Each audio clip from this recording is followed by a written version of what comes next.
हमने पिछला लेक्चर में जितना पढ़ा था, क्या आपने उसको रिपीट किया? हाँ या ना, जल्दी बोले।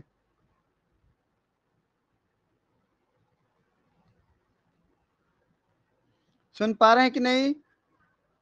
Yes sir. अब देखें तो स्क्रीन, रिकॉर्डिंग और साउंड तीनों क्लियर हैं। Yes sir. तो ये हमने पिछले लेक्चर में पढ़ा था कि आयोडीन को ब्लड से ट्रैप करके फॉलिकुलर सेल की दो मेम्ब्रेन को क्रॉस करते हुए कॉलॉइड में लेकर के थायरोग्लोबुलिन प्रोटीन के टायरोसिन अमीनो एसिड में जोड़ देना था। ये तो करना था हमको। तो अब यहां से लेकर यहां तक ध्यान से देखिएगा, मैं कहां से कहां बोल रहा हूं, ध्यान से देखिए। मैं बोला ब्लड से, ब्लड प्लाज्मा से आयोडीन को ट्रैप करके, मतलब आयोडाइड को ट्रैप करके कहां तक लेना था? कॉलॉइड तक। इसके लिए फॉलिकल की दो मेम्ब्रेन को क्रॉस करना था। कौन कौन सा मेम्ब्रेन बताइए? बेजोलेटरल मेम्ब्रेन और एपिकल मेम्ब्रेन को क्रॉस करके कहां लेके जाना था? कॉलॉइड तक। कॉलॉइड में फिर थायरोग्लोबुलिन जो प्रोटीन होता है, उसका जो टायरोसिन अमीनो एसिड होता है, उस टायरोसिन अमीनो एसिड में लेके उसको जोड़ देना है, तब बन जाएगा थायरोक्सिन। फिर यहां का प्रोसेस अलग है, एक एक करके बताऊंगा अभी। समझ में आ रहा है? तो क्या क्या घटना घटा, क्या क्या प्रोसेस हुई, उन सबको अब एक पेज में लिख रहा हूं। देखते रहना एक एक करके ना, बताएंगे आप। सबसे पहले बताइए तो, कहां का आयोडाइड आयोडाइड ट्रैप हो रहा है? ब्लड प्लाज्मा का, है ना? तो यहां पर सबसे पहले मैं लिख रहा हूं blood plasma iodide, blood plasma iodide. दिखा? हाँ या ना बोलते रहना। हाँ सर, दिख रहा है। ठीक। तो किनके द्वारा इसको ट्रैप कर दिया गया बोलने पर?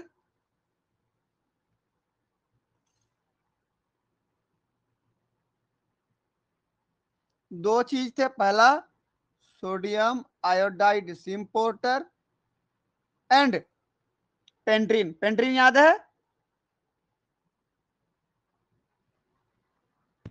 पेंड्रिन। सर। कुल मिला के हमने आयोडीन को पंप किया, आयोडीन मतलब आयोडाइड को पंप किया।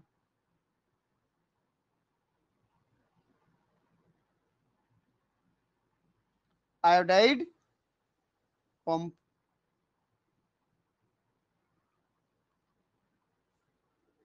ठीक। कहां चले गए बताओ आप इसको लेके? थायराइड ग्लैंड के अंदर कॉलॉइड में ले गए। अब इसको मैं क्या बोलूंगा? देखो, यहां से लेकर के हमने इसको यहां से लेकर के यहां पे ले आए, थायराइड आयोडाइड, ये हो गया। ठीक। अब थायराइड आयोडाइड क्या होगा उसका? अभी आयोडाइड फॉर्म में है ना, अभी जो आया देखो तो, ये आयोडाइड फॉर्म में है ना। मैं इसको क्या लिखूंगा? Thyroid iodide.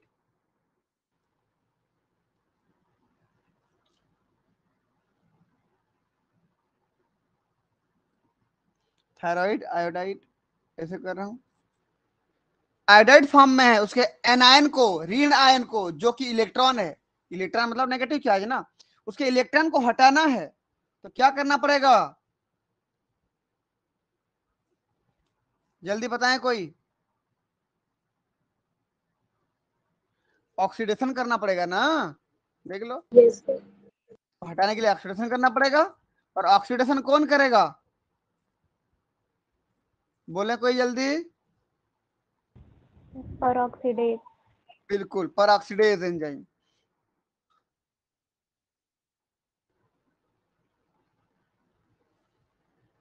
कौन करेगा बोलने पर?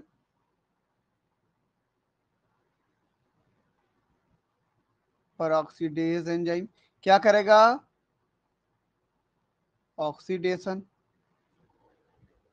ठीक, तो यहां से ब्लड से हमने कहा ले आया, थायराइड ग्लैंड में। तो ये जो प्रोसेस हुआ इसको बोलते हैं आयोडाइड ट्रैपिंग। आयोडाइड को ट्रैपिंग किया ना हमने, तो आयोडाइड ट्रैपिंग प्रोसेस क्या कहलाएगा?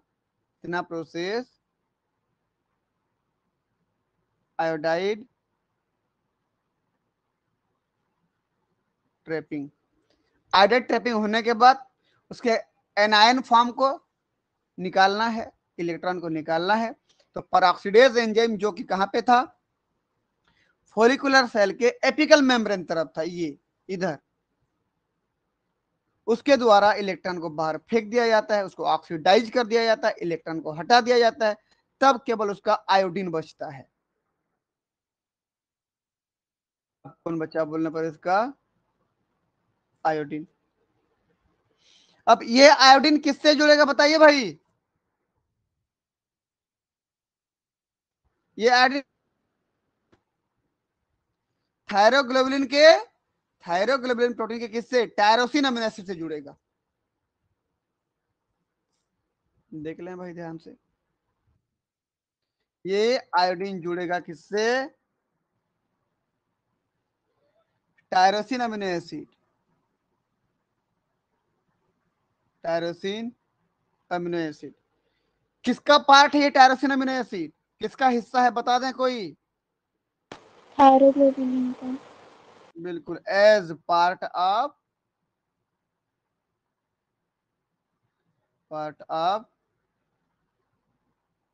थायरोग्लोबुलिन। ठीक, थायरोग्लोबुलिन,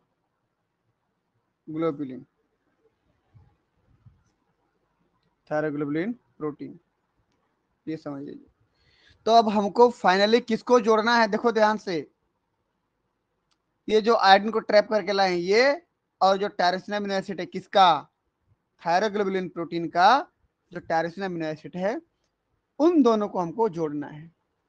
ठीक, अब यहीं पर इस काम को अंजाम देने के लिए स्टिमुलेट किया जाता है, किसके द्वारा बोलने पर? थायराइड स्टिमुलेटिंग हार्मोन या थायरोक्सिन स्टिमुलेटिंग हार्मोन। कहां से आता है बता पाएंगे? एंटेरियर पिट्यूटरी से आता है भाई, थायरोट्रोपिन स्टिमुलेटिंग हार्मोन। ये कहां से आता है? एंटेरियर पिट्यूटरी से। अगली क्लास में हम उसके बारे में पढ़ेंगे, जब नेक्स्ट क्लास होगा ना, कि जब तक एंटेरियर पिट्यूटरी से टीएसएच नहीं आएगा तब तक थायराइड ग्लैंड किसी भी प्रकार का थायरोक्सिन हार्मोन बना नहीं पाएगा। चलिए अब यहां पर देखते हैं भाई टायरोसिन अमीनो एसिड होता कैसे, थोड़ा देख लेते हैं हम। देखो ध्यान से, अब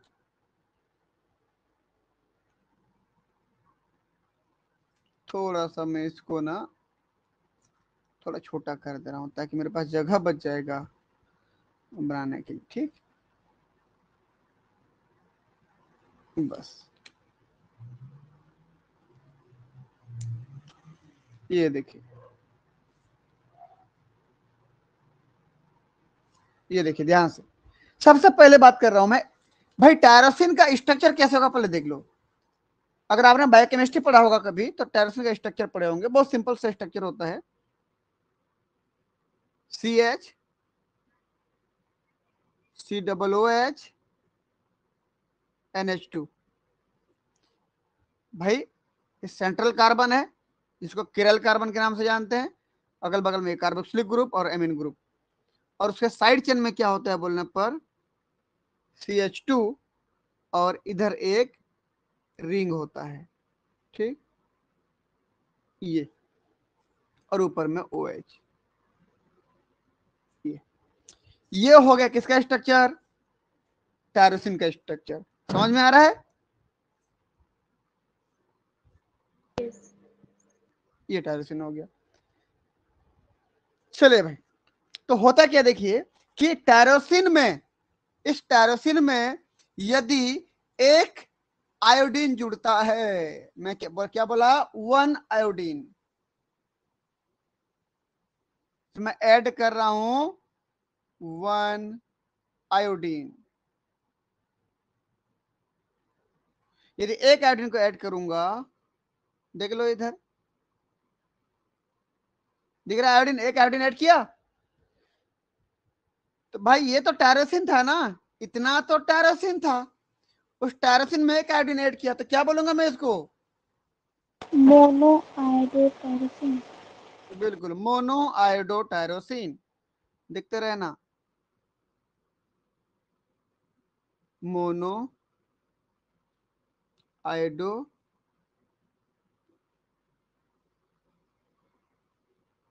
टायरोसिन। इस मोनो आयोडोटायरोसिन को मैं लिख सकता हूं, शॉर्टकट में लिखना चाहूं तो मोनो आयोडोटायरोसिन। समझ में आया? अब पूरा नाम लिखो या शॉर्ट नाम लिखो, मतलब तो वही है। यदि मैं बोलूं कि टैरोसिन में एक आयोडीन के बदले दो आयोडीन जुड़, तब क्या होगा भाई? देखो देखते रहना, CH COOH NH2 CH2,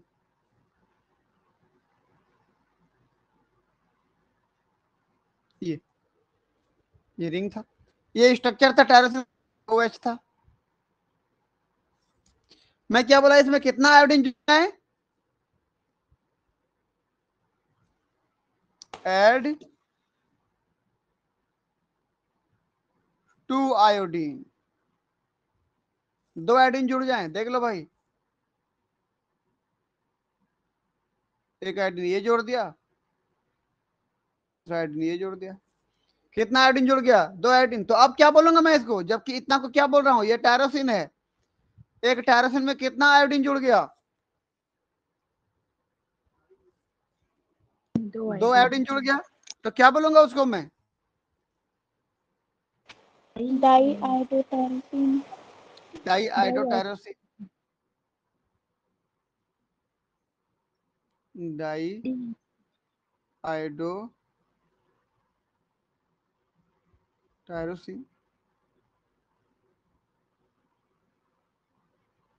ये हो गया, क्योंकि इस टैरोसिन में एक ही आयोडीन जुड़ा है, पहले वाले को देखो, तो इसीलिए हम इसको T1 के नाम से भी जानते हैं। किस नाम से जानते हैं? T1। T1। इस डाई आयोडो टायरोसिन को और किस नाम से जानेंगे? दो आयोडीन जुड़ा है, टायरोसिन में दो आयोडीन जुड़ा है, तो T2। समझ रहे हो कि नहीं?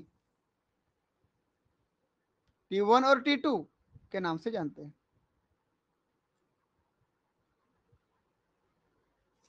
क्लियर है इतना? Yes sir. चलिए, अब मैं बात कर रहा हूं, ये प्रोसेस जो हुआ ना कि टायरोसिन अमीनो एसिड में किसका ऐड होना, किसका जुड़ना?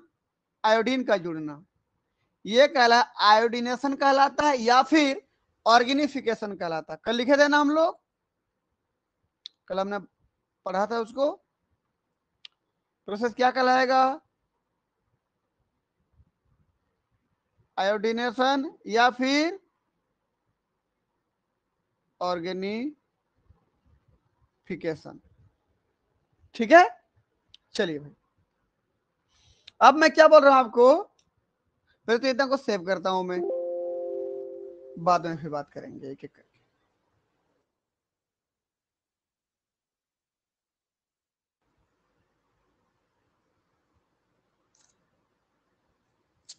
अब ध्यान से देखिए, अब मैं क्या बोल रहा हूं कि इस मोनोहाइड्रोटायरोसिन का एक मोलिक्यूल और डाईहाइड्रोटायरोसिन का एक मोलिक्यूल, दोनों के एक एक मोलिक्यूल आपस में जुड़ जाएंगे। अब ऐसे तो देखिए कैसे बनेगा फिर डायग्राम,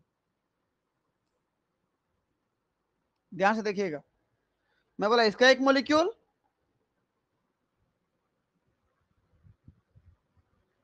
और इसका एक मोलिक्यूल, देखते रहो, थोड़ा सा मैं ऊपर से कर देता हूं,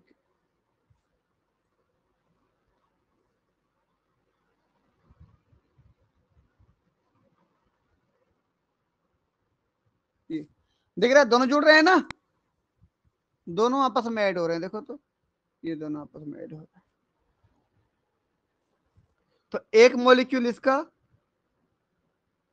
1 मॉलिक्यूल ये, और 1 मॉलिक्यूल ये,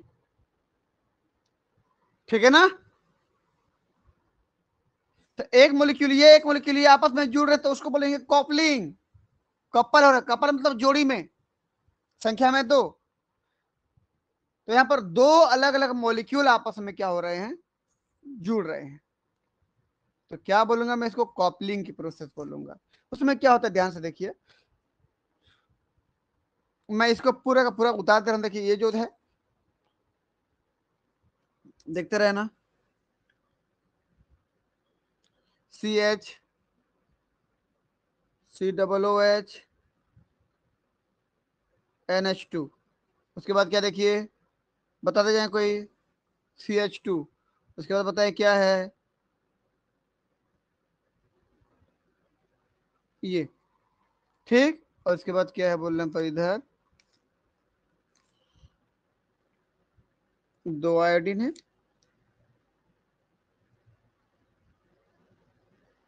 मैं इस डायग्राम की बात कर रहा हूं, याद रखना। और ऊपर में क्या है, OH है।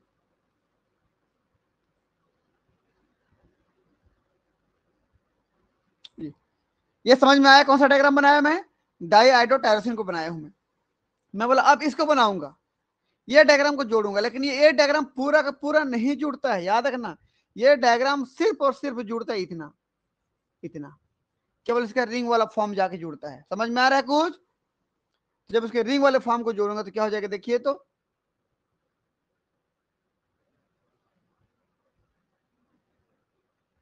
ये यहां जुड़ेगा, तो ये OH में से ये H हट जाएगा, ये, ठीक, ये हो गया। अब ऊपर में क्या बताइए, एक आयोडाइड है, मतलब आयोडीन है, एक आयोडीन है, और OH ग्रुप है।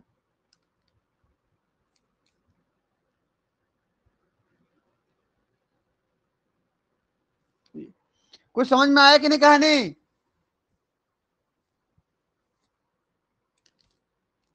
कितना जुड़ा समझ में आया।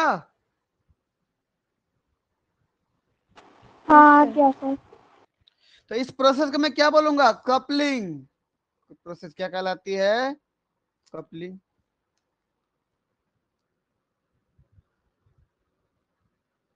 ये इसमें क्या हुआ, पूरा पूरा डाईआइडो टायरोसिन जो कहते हैं उतार दिया, उसके ऊपर में मोनोआइडो टायरोसिन का इतना भाग जुड़ा, देख लो, तब जाकर डायग्राम बना इतना बड़ा सा। और ये क्या कहलाएगा बताओ, अब कितना आयोडीन हो गया बताओ मुझे, 3 3 आए थे। 3 हो गया। क्या बोलूंगा उसको, बताइए क्या बोलूंगा इसको अब मैं। ट्राई आइडो तीसरी और मैम। ट्राई आइडो बिल्कुल, ट्राई आयोडो, नीचे देखो तो नीचे दिखाई देगा, लिखूंगा तो बताओ तो कोई, yes sir. Try iodo tyrosine. अब टायरोसिन नहीं बोलूंगा, क्यों बताइए, क्यों बोलूंगा, क्यों नहीं बोलूंगा टायरोसिन, क्योंकि इतना टायरोसिन था ना, अब तो इतना आ गया फिर, और अब कहाँ टायरोसिन रहा, स्ट्रक्चर तो बदल गया ना। केवल इतना स्ट्रक्चर होता तो टायरोसिन कहलाता, केवल इतना स्ट्रक्चर होता तो टायरोसिन कहलाता। अब तो उससे ज्यादा स्ट्रक्चर है ना, अब तो 2 रिंग आ गए यहाँ पर। अब जब 2 रिंग आ गए तो किस बात का टायरोसिन, अब वो कहलाता है थायरोनिन। एक एक रिंग था तो टायरोसिन, 2 रिंग हो जाएगा तो थायरोनिन। तो अब क्या हो जाएगा, ट्राई आइडो थायरोनिन। कुछ समझ में आया, ट्राइएडो थायरोनिन, हाँ या ना बताएं कोई। Yes sir. ठीक, अब इसको मैं क्या बोलूंगा, ट्राई आयोडो थायरोनिन। मतलब यहां पर ट्राई मतलब 3 की बात कर रहा है, ट्राई आयोडोथायरोनिन मतलब T3। क्या हो जाएगा, T3। मैं इकट्ठा लिख रहा हूं यहां पर, T3 हार्मोन।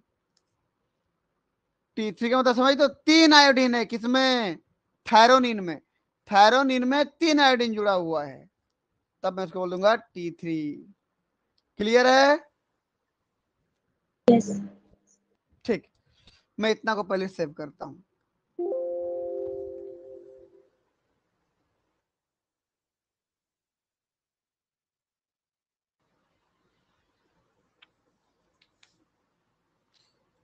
ये सब कहां पे चल रहा है बताओ तो, कोई कॉलॉइड में चल रहा है ना। चलिए आगे बढ़ते हैं। अब मैं क्या बोल रहा हूं कि यदि ऐसा हो जाए कि ऐसे ऐसे दो मॉलिक्यूल आपस में जुड़ जाएं, मतलब कैसे कैसे, डाई आइडोटायरोसिन के दो मॉलिक्यूल आपस में जुड़ जाएं, तो सबसे पहले तो एक बनाता हूं नीचे में, देखते रहना भाई। एक मिनट, नीचे बनाता हूं मैं।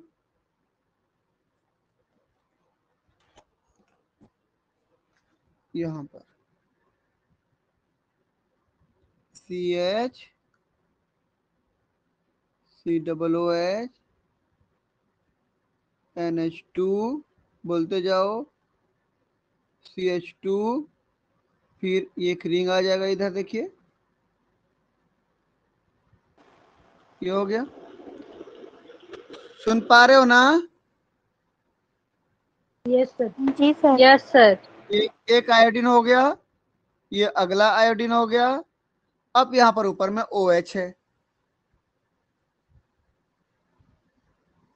देखो मैंने इतना बना दिया डायग्राम को, लेकिन अगला फिर उतना को बनाऊंगा, लेकिन जो अगला वाला जुड़ेगा ना वो केवल इतना जुड़ेगा, इतना। मेरी बात को समझें। एक तो पूरा बना लिया डाइआइडोटायरोसिन को, और अगला जो डाइआइडोटायरोसिन है उसका केवल इतना भाग जुड़ेगा, इतना। देखो कैसे हो जाएगा अगला वाला का, यहां जुड़ जाएगा ऐसे।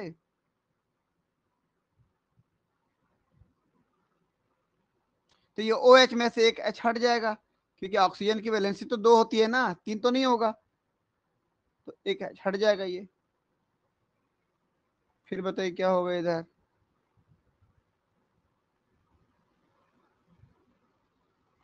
आयोडीन, आयोडीन, ऊपर में क्या हो जाएगा, OH। क्लियर है। अब देखिए इसको मैं क्या बोलूंगा अब। टेट्रा अब आइडो देखिए इतना को मैं टायरोसिन बोलता था, एक एक रिंग और आ गया तो थैरोनिन हो गया। अब इतना मिला के थैरोनिन हो गया। अब इस थैरोनिन में कितना आयोडीन जुड़े हैं, 4 4। तो मैं क्या बोलूंगा, टेट्रा आइडोथैरोनिन। बिल्कुल, टेट्रा आइडो थायरोनिन।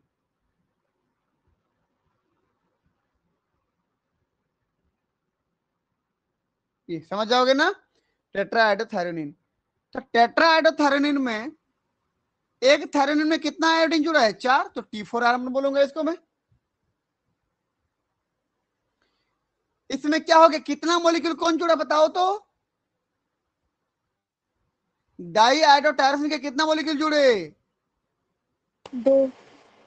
2 2 मॉलिक्यूल, एक मॉलिक्यूल ये और दूसरा मॉलिक्यूल ये, 2 मॉलिक्यूल। आप T2, T2 के 2 मॉलिक्यूल जुड़े आपस में,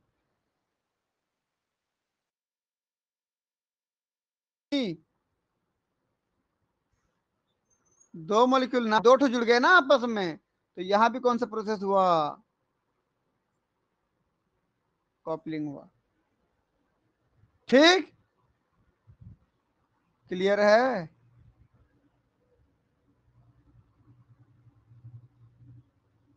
देखिए यहां पर पहले वाले में 3 आयोडीन था, यहां पर 4 आयोडीन हो गया।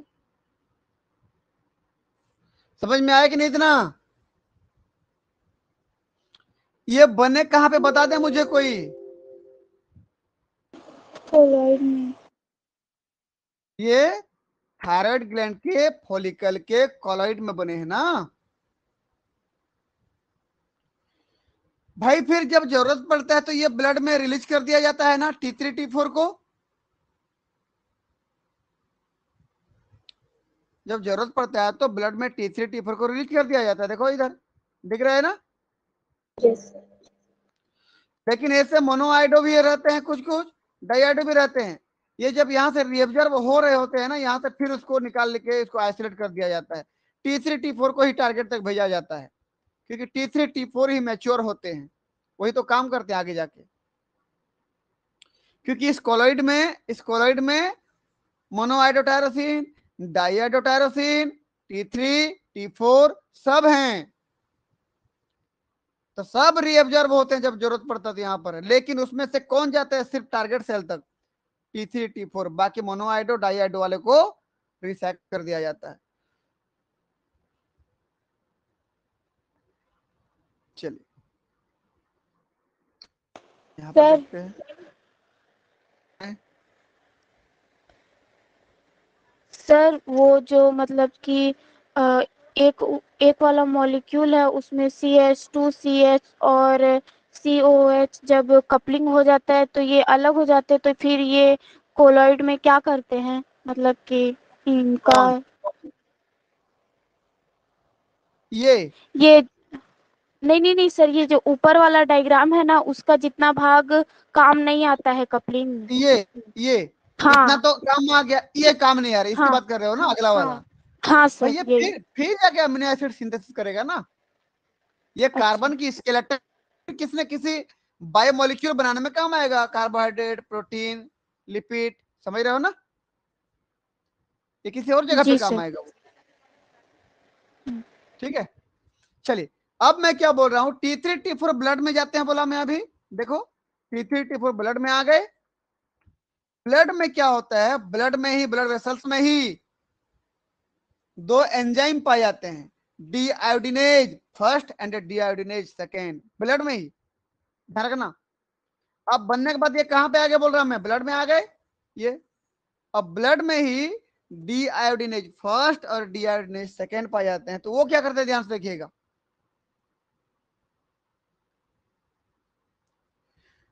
जितना भी T4 आया हुआ है ना ब्लड में, उसमें से, ये ब्लड में बात कर रहा हूं मैं, ब्लड में चल रहा है, मैं ब्लड वेसल बना देता हूं, चलिए।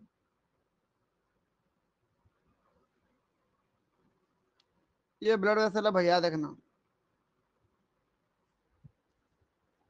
ठीक, तो ब्लड वेसल में क्या चल रहा है बोलने पर, जितना भी T3 और T4 आए हैं, उसमें से जो T4 हैं, इसमें से जो T4 हैं, उन T4 में 4 आयोडीन है। तो ब्लड वेसल में क्या एंजाइम पाए जाते, बोला मैं, डी आयोडीनेज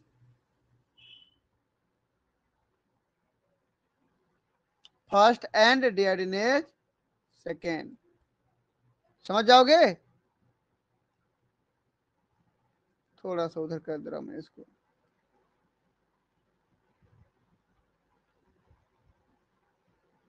ये ठीक, डीआरडीनेज फर्स्ट और डीआरडीनेज सेकेंड कहां होते हैं, ब्लड वेसल में। तो जो भी T3 T4 ब्लड में आए हैं, उनमें से मैक्सिमम T4 को बदल दिया जाता है T3 में। कैसे करके, एक एक आयोडीन को हटा देते हैं उसके, देख लो कैसे हटा देंगे भाई। देखो डीआयोडीनेज, नाम से पता चल रहा है आयोडीन को हटाने वाला। कौन सा आयोडीन हटा देगा, देखिए तो ये वाला। अगर इस T4 में से अगर मैं इसको हटा दूं तो क्या बन जाएगा बताओ आप, ये हट गया, देखो ये आयोडीन क्या बन जाएगा बताओ, ट्राईआयोडोथायोनिन। T3 बन जाएगा ना। तो T4 में 4 आयोडीन है, T3 में 3 आयोडीन है, तो T4 के एक आयोडीन को हटा देंगे तो T3 बन जाएगा। और ये काम कौन करता है, deiodinase first and deiodinase second, कहां पे, ब्लड सर्कुलेशन में ही चलता है ये काम। क्लियर है इतना।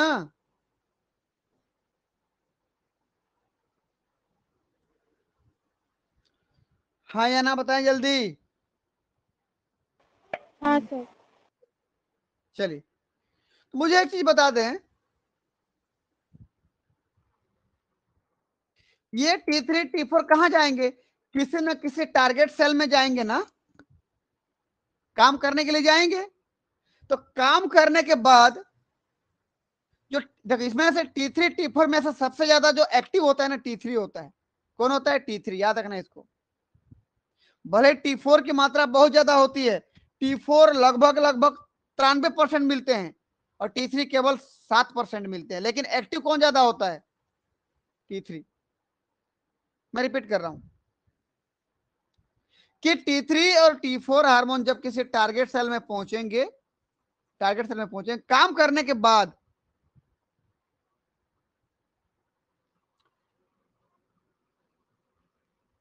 एक मिनट ना,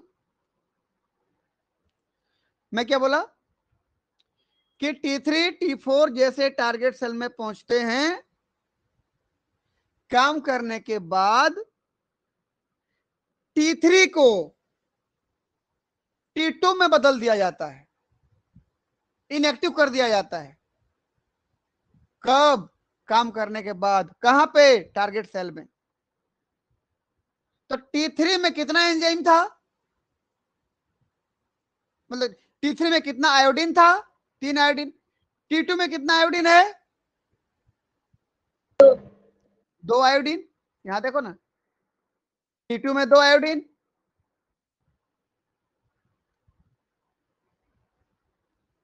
भाई इसको याद रखेंगे ना आप लोग। इधर देखिए, ये T1 था, ये T2 था, ये T3 था और ये T4 था। मैं बोला कि जब भी T3 T4 टारगेट सेल में पहुंचते हैं तो एक डीआयोडीनेज एंजाइम वहां भी होता है, वो होता है डीआयोडीनेज थर्ड, तीसरा नंबर का। वो क्या करता है? टारगेट सेल में ही T3 को बदल देता है T2 में। तो मैं उसको यहां बना दे रहा हूं, देखो ध्यान से।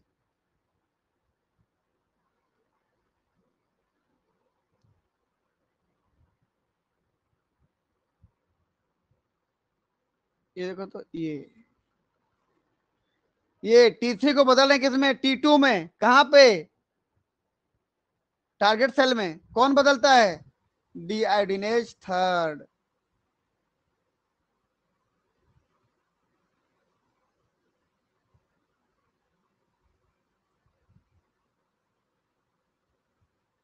क्या करके बोलने पर? एक आयोडीन और निकाल करके, यहां से एक आयोडीन को और निकाल करके, 3 आयोडीन में से एक आयोडीन और निकाल देगा। ये निकल गया, तो ये आयोडीन निकल जाएगा, तो ये फिर खत्म, इतना खत्म, इतना को हटा दो आप, तो जो बचा वो क्या कहलाएगा अब? T2। समझे ना? कहां पे चल रहा है बोलने पर? In target cell. कुछ समझ में आ रहा है कहानी? Yes sir. ये कहां था? इन ब्लड वेसल्स, ये था। तो क्या क्या काम हुआ बताइए, स्टेप बता दीजिए मुझे, क्या क्या हुआ। सबसे पहला क्या काम हो रहा है बताओ तो? आयोडीन का क्या करना? टैपिंग करना। कर ठीक, अब देखो मैं अलग कलर से कर दे रहा हूं इसको। चलिए, सबसे पहला क्या हो गया? आयोडीन को ट्रैफिक करना। कहां से? ब्लड से कॉलेड में लेके आना, थायराइड के अंदर। इसके बाद क्या करना? ऑक्सीडेशन करना पर ऑक्सीडेशन एंजाइम द्वारा। उसके बाद क्या करना? थायरोग्लोबुलिन के टायरोसिन अमीनो एसिड से जोड़ना, मतलब आयोडीनेशन करना या ऑर्गेनिफिकेशन करना। उसके बाद क्या करना था? मोनोआइडोटायरोसिन डाइआइडोटायरोसिन को जोड़ करके T3 बनाना, मतलब कपलिंग करना, या डाइआइडोटायरोसिन दो मॉलिक्यूल को जोड़कर कपलिंग करना, जिससे T4 बनेगा। अब T3 T4 बन गया, T3 T4 बन गया। जरा उसके बारे में बात कर लेते हैं। यहां लिख दे रहा हूं मैं। T3 T4 बनने के बाद उसको रिलीज किया जाता है, सिक्रेट किया जाता है ना, कहां पे? ब्लड में ना। देखो तो इधर ब्लड में भेज रहे हैं कि नहीं? जब ब्लड में भेजते हैं, यहां तो बन गया, यहां बन गया ये। इसके बाद इसको एब्जॉर्ब करते हैं, ये रीएब्जॉर्प्शन लेकुनी बनता है। रीएब्जॉर्प्शन लेकुनी का मतलब होता है क्या? गड्ढा। ये देखो, ये क्या कहलाता है, री एब्जॉर्प्शन लेकुनी के द्वारा इसको एब्जॉर्ब कर लेते हैं, T3 T4 को भेज देते हैं कहां पे, ब्लड में। तो ब्लड में T3 T4 का कॉन्सेंट्रेशन देखो भाई कैसा है,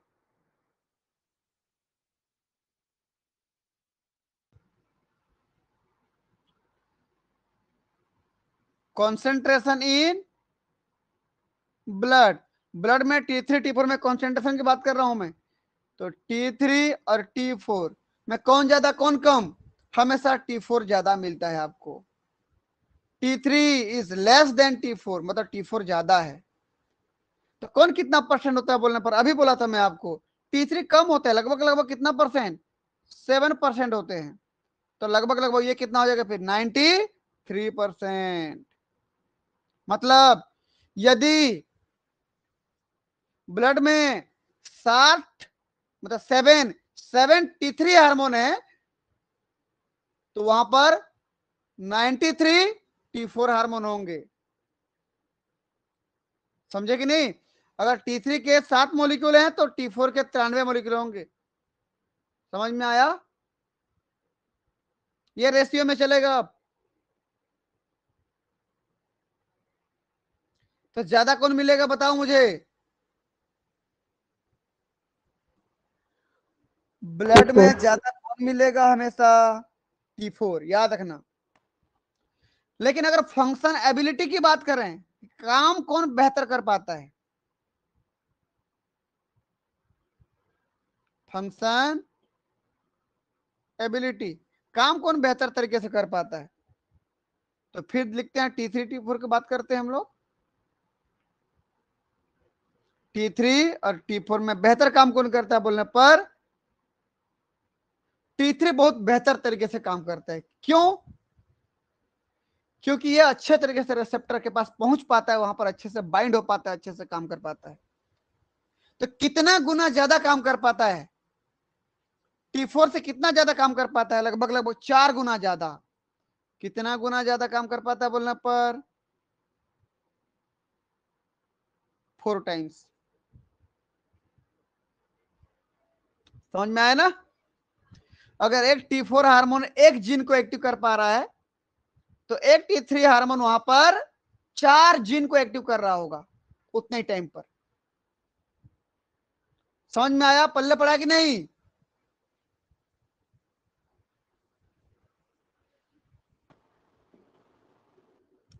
हाँ या ना बोले कुछ, जी सर।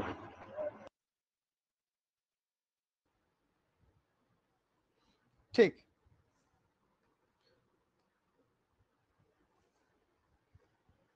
चलिए आगे बढ़ते हैं। अब जरा हम कमेंट देखते हैं।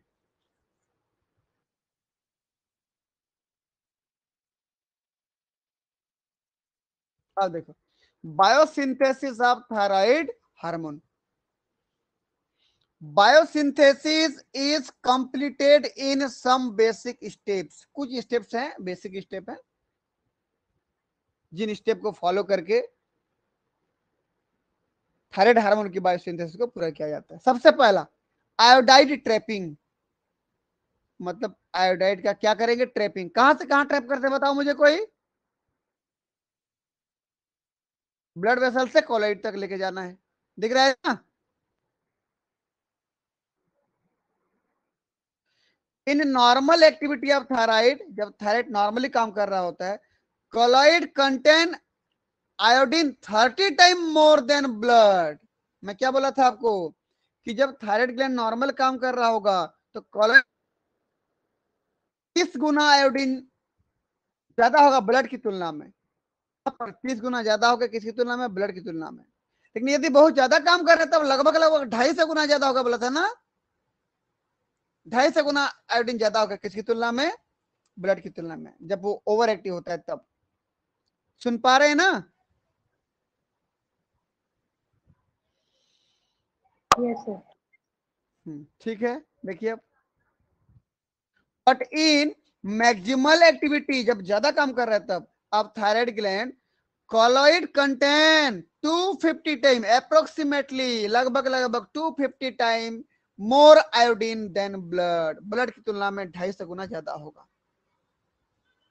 चलिए भाई अगला, trapping process is completed by sodium potassium ATPase pump, sodium iodide symporter लिखा है देखिए, एंड पेंड्रीन। 3 प्रकार की ट्रांसपोर्टर काम करते हैं तब जाके पूरा हो पाता। देखिए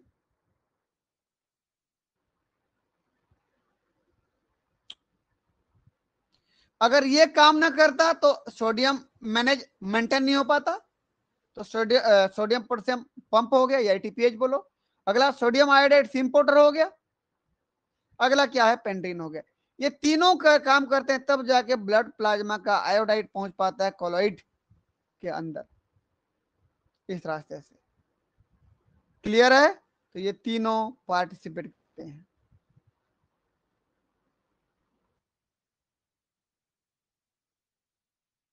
ये हो गया, देखो पहला काम आयोडाइड ट्रैपिंग, ये ट्रैपिंग हो गया। अगला काम क्या देखिए, ऑक्सीडेशन ऑफ आयोडाइड आयन। वो जो करने वाला कौन, एंजाइम का नाम बताओ, पेरोक्सीडेज। किधर होता है बोलने पर, फोलिकल सेल के, फोलिकुलर सेल के कौन से मेम्ब्रेन, एपिकल मेम्ब्रेन के कॉलॉइड साइड की तरफ।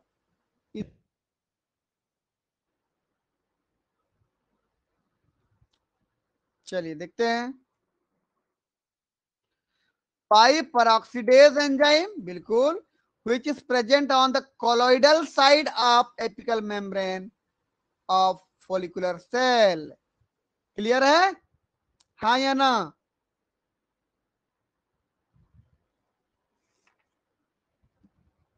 हाँ या ना? ठीक। तो peroxidase कैसा एंजाइम है बोलने पर, मेम्ब्रेन बाउंड एंजाइम है ना, मेम्ब्रेन में जुड़ा है ना।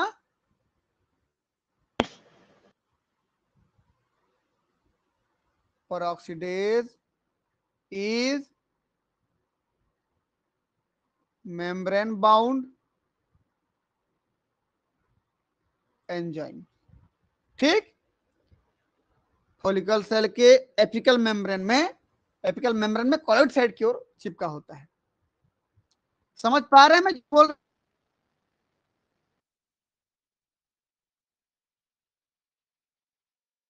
चिपका होता है जी कॉलॉइड सर। साइड की तरफ, अंदर तरफ नहीं होता भाई, इसको याद रखना। चलिए अगला, उसके बाद कौन सा काम, पहला ट्रैपिंग हो गया, दूसरा ऑक्सीडेशन हो गया, पहला ट्रैपिंग हो गया, दूसरा ऑक्सीडेशन हो गया। अब क्या, आयोडीनेशन या फिर ऑर्गेनिफिकेशन। ये क्या होता है बोलने पर, टायरोसिन में आयोडीन का जुड़ना, टायरोसिन में आयोडीन जोड़ते जाते हो तो ऑर्गेनिफिकेशन बोलते हो या फिर आयोडीनेशन बोलते हो। आयोडीन का जुड़ना iodination. Addition of iodine on the tyrosine residue of thyroglobulin protein, thyroglobulin protein के कहां पे, टायरोसिन अमीनो एसिड में किसका जोड़ना, आयोडीन का जुड़ना क्या कहलाता है, आयोडीनेशन या ऑर्गेनिफिकेशन। ये मान लीजिए थायरोग्लोबुलिन प्रोटीन है भाई, क्या प्रोटीन है ये, थायरोग्लोबुलिन प्रोटीन, इधर एन टर्मिनल इधर सी टर्मिनल, बीच बीच में कहीं कहीं पर टायरोसिन अमीनो एसिड है, मान लीजिए ये है, ये है, कहीं भी हो सकता है ना, वो ये है भाई। थायरोग्लोबुलिन कितने अमीनो एसिड का बना होता है बोला था कल, किसी को याद है, 2.3500, मतलब कितना हो जाएगा, 2750 अमीनो एसिड का बना होता है ना। तो इसी बीच बीच में कहीं कहीं टायरोसिन अमीनो एसिड है, ये टायरोसिन अमीनो एसिड देखो, ये टायरोसिन है सब, ये टायरोसिन अमीनो एसिड है। इसी टायरोसिन अमीनो एसिड में किसको जोड़ोगे, इसी टायरोसिन अमीनो एसिड में किसको जोड़ोगे, आयोडीन को। देखो तो ऐसे, समझ रहे हो ना, ऐसे आयोडीन जोड़ते हो। इस प्रोसेस को क्या बोलते हो आप, ऑर्गेनिफिकेशन या फिर आयोडीनेशन। ठीक, उसके बाद क्या हो जाएगा बताइए तो। अब क्या होगा, एक ऐसा टायरोसिन दूसरा टायरोसिन ऐसा, ये आपस में जुड़ेंगी, चाहे मोनोआइडो टायरोसिन या डाईआइडो टायरोसिन, इसमें से कुछ डाईआइडो वाले होंगे ना, डाईआइडो वाले, कुछ मोनोआइडो टायरोसिन कुछ डाईआइडो टायरोसिन। जिस टायरोसिन में एक आयोडीन जुड़ा मोनोआइडो टायरोसिन, जिस टायरोसिन में दो आयोडीन जुड़ा डाईआइडो टायरोसिन। तो मोनोआइडो टायरोसिन डाईआइडो टायरोसिन जुड़ के ट्राई आइडोथायरोनिन बनाएंगे, या दो डाईआइडो टायरोसिन आपस में जुड़ करके टेट्रा आइडोथायरोनिन बनाएंगे। उस प्रोसेस को क्या बोलूंगा, कपलिंग बोलूंगा। देख लीजिए, कपलिंग ऑफ आइडोटायरोसिन रेसिड्यू लिखा है, देखिए क्या बोल रहे हैं इसमें, देखिए तो one molecule of monoiodotyrosine and one molecule of diiodotyrosine form T3 triiodothyronine, but two molecule of diiodotyrosine form tetraiodothyronine T4। समझ में आया कि नहीं? सर ठीक है,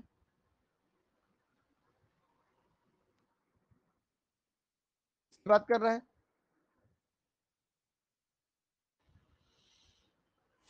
एक मिनट, एक मोनोआइडोटायरोसिन एक डाइऑडोटायरोसिन, ये दोनों आपस में जुड़ेंगे, यहाँ पर जुड़ेंगे, यहाँ पर देखो ये, तो यहाँ पर क्या बन जाएगा, ये T3। या क्या बोल रहा है, सेम टाइप के दो डाइऑडोटायरोसिन ऐसे वाले दो जुड़ जाए आपस में, तो ये बन जाएगा टेट्राइडोथायरोन T4 बन जाएगा। ये चीज तो बार बार बोल रहा हूं मैं भी। चलिए आगे, अब अगला क्या, release of T3 and T4 into blood for target cell. अब T3 T4 को रिलीज कर देंगे कहां पे, बनने के बाद कॉलोइड से निकाल करके,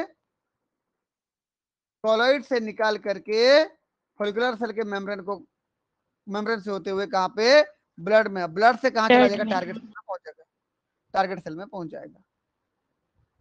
मतलब रिलीज होने के बाद क्या होगा, के बाद यहां से अब क्या होगा इसके बताओ तो, ट्रांसपोर्ट, ट्रांसपोर्ट होगा ना कहां पे, टारगेट सेल में। टारगेट सेल में। समझ में आया, टारगेट सेल तक ये जाएगा। तो यदि मैं बात करूं थायरोग्लोबुलिन प्रोटीन की, ध्यान से देखना, एक थायरोग्लोबुलिन प्रोटीन,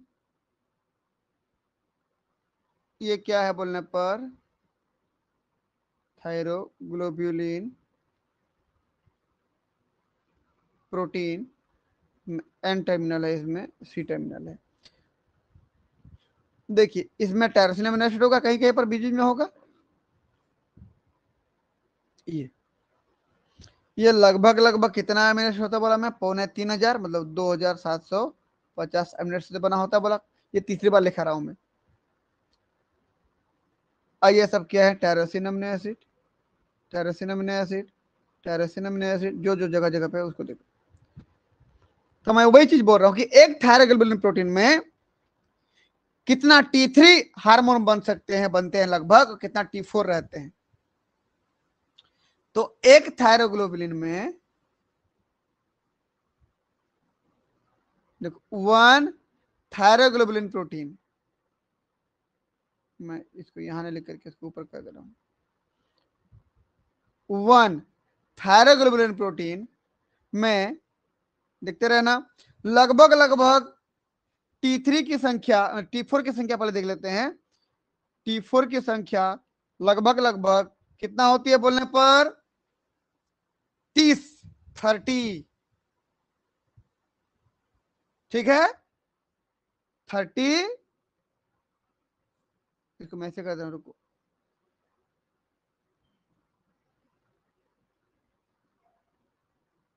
थर्टी थायरोक्सिन मतलब T4, और कुछ सम T3। कुछ समझ में आया, सम T3 और T3 हमेशा कम होता है ना संख्या में, तो एक थायरोग्लोबिन प्रोटीन में लगभग लगभग 30 मॉलिक्यूल T4 के होते हैं और कुछ ही T3 होते हैं, क्योंकि T4 संख्या में हमेशा ज्यादा होता है, बोला हूं 93% बोला हूं, ऊपर में लिखा है देखो, और T3 7%। तो अगर एक थायरोग्लोबिन प्रोटीन की बात करूं तो ज्यादा कौन मिलेगा आपको, थायरक्सिन T4, T3 उससे कम ही मिलेगा। क्लियर है बात?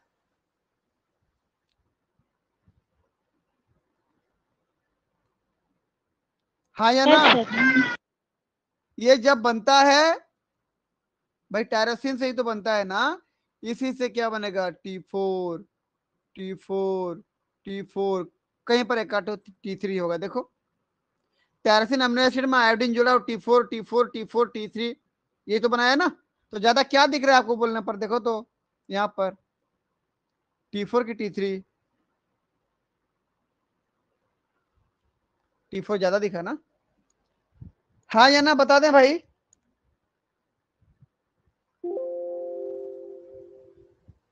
Yes sir. ठीक,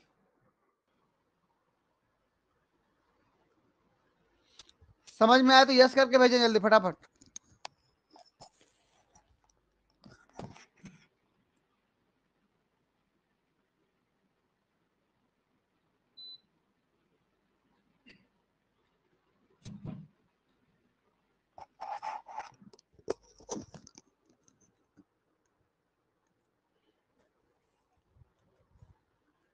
चलिए बहुत अच्छी बात है, आप लोगों को समझ में आ रहा है। आगे बढ़ते हैं। अब मैं क्या बोला, T3 T4 बन तो गया कोलाइड में, बनने के बाद रिलीज भी हो गया, देखो रिलीज भी हो गया, ब्लड में आ गया। ब्लड में आने के बाद अब टारगेट सेल तक पहुंचेगा, तो प्रोसेस कौन सा होगा, ट्रांसपोर्ट होगा ना। अब ट्रांसपोर्ट देखना कैसे होता है, ट्रांसपोर्ट भी इसका विचित्र तरीके से होता है। देखो transport of T3 and T4 up to target cells. देखो भाई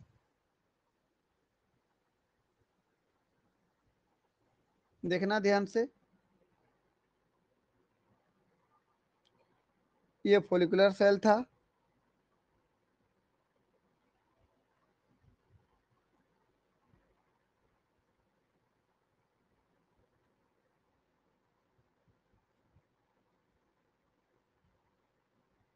ये फोलिकुलर सेल था, ये थायराइड फोलिकल है, थायराइड फोलिकल, ये किनारे किनारे फोलिकुलर सेल है, ये क्या बता दो, कोलॉइड है, ये क्या बता दो, ब्लड वेसल्स है ना,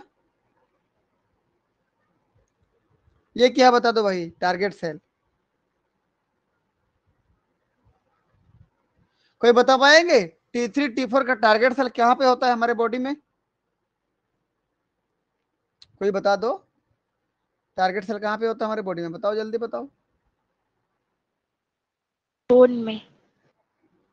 हाँ जी, T3 T4 का टारगेट सेल कहाँ पे है, बता दो कोई, फटाफट बताओ। सर जहाँ जहाँ मेटाबॉलिज्म हो रहा है वहाँ। हमारे बॉडी के हर एक सेल में ना, इसका काम होता है मेटाबॉलिज्म करना, और हमारे बॉडी में हर एक सेल में मेटाबॉलिज्म होता है ना, बोन में ठीक भी है। रहता होगा। वो बिल्कुल बोन सेल में भी होगा, हर सेल में होगा, बोन सेल में भी होगा जी, वहां ऑस्टियोब्लास्ट ऑस्टियोक्लास्ट सेल पाए जाते हैं ना, उसमें भी होता है। ठीक, देखिए ये कोई एक टारगेट सेल था, टारगेट सेल का ये न्यूक्लियस बनाया हूं मैं, इसको ध्यान रखना, ये क्या बनाया हूं मैं, न्यूक्लियस। याद रखना थायरक्सिन हार्मोन का जो रिसेप्टर होता है वो न्यूक्लियस के अंदर होता है, कहां पे होता है, न्यूक्लियस के न्यूक्लियस अंदर। के अंदर, इसको याद रखना हमेशा। ये क्या है, थायराइड रिसेप्टर, थायराइड हार्मोन का रिसेप्टर ना ये। अब बताइए मैं क्या बोला, T3 T4 कहां पर बने थे बताओ जल्दी, कोलाइड में। कोलाइड में बने थे,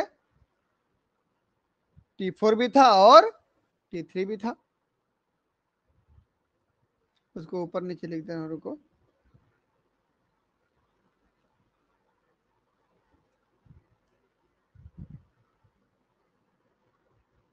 T3 भी था, T4 भी था। अब ध्यान से देखिए, ये एब्जॉर्ब हुआ फोलिकुलर सेल में और रिलीज कर दिया गया कहाँ पे? Blood vessel. एक मिनट, थोड़ा सा।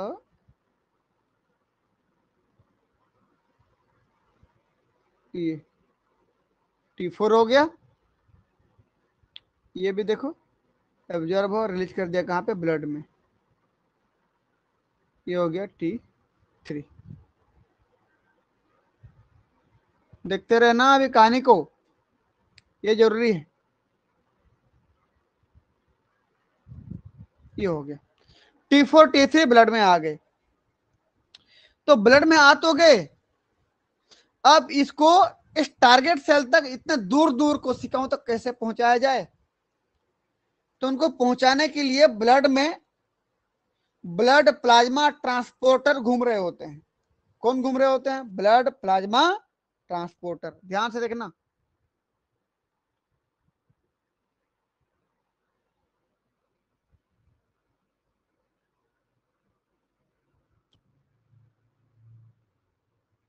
ये ब्लड प्लाज्मा ट्रांसपोर्टर मैं यहां बना दे रहा हूं, देखिए ये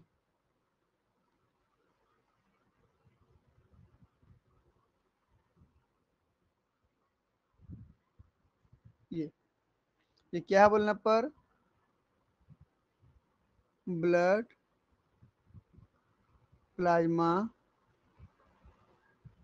ट्रांसपोर्टर। ठीक, ये भी है और ये भी है, ब्लड प्लाज्मा ट्रांसपोर्टर। ठीक, ये ब्लड में रहते हैं किसके लिए?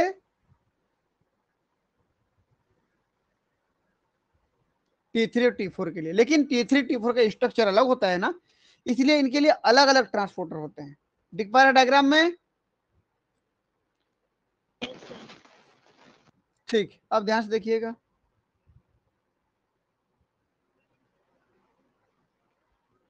दोनों डायग्राम में अंतर देखिएगा अभी जो बनाऊंगा डायग्राम।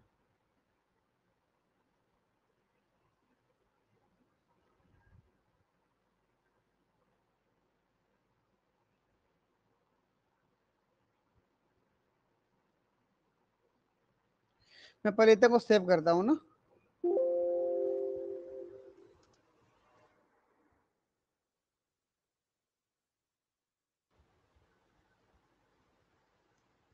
अब बताइए, डायग्राम देखिए, बताइए यहाँ पर T4 जो बाइंड हुआ है स्ट्रांगली बाइंड हुआ है कि लूजली बाइंड हुआ है?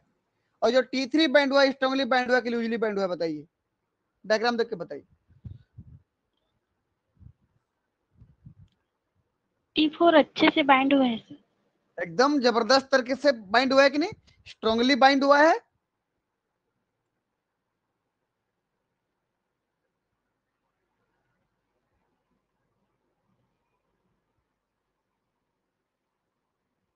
Strongly bound.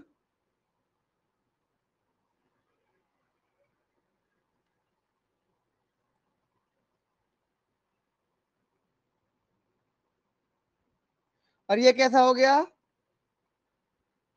Loosely. Loosely bound. समझ में आया?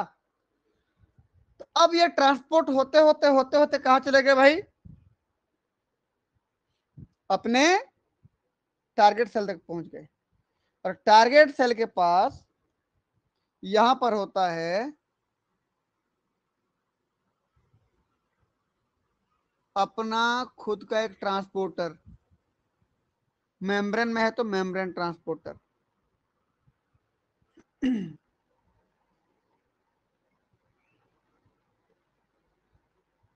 रुको,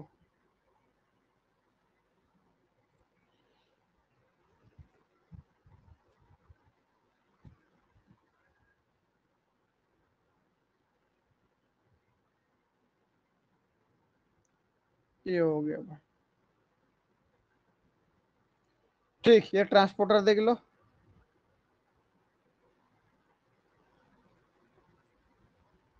ये होल है। ठीक, अब मुझे ये बताइए, जैसे ही ये T3 पहुंच जाता है अपने ट्रांसपोर्टर के पास, यहां पर पहुंच जाता है, जैसे ही पहुंचता है वहां पर इजीली कौन अलग हो जाता है, उसका ब्लड प्लाज्मा ट्रांसपोर्टर। लेकिन जैसे ही ये पहुंचता है कहां पे, जल्दी बोलो, मेम्ब्रेन ट्रांसपोर्टर के पास। मेम्ब्रेन में ट्रांसपोर्टर है ना, ये मेम्ब्रेन ट्रांसपोर्टर है भाई, रुको,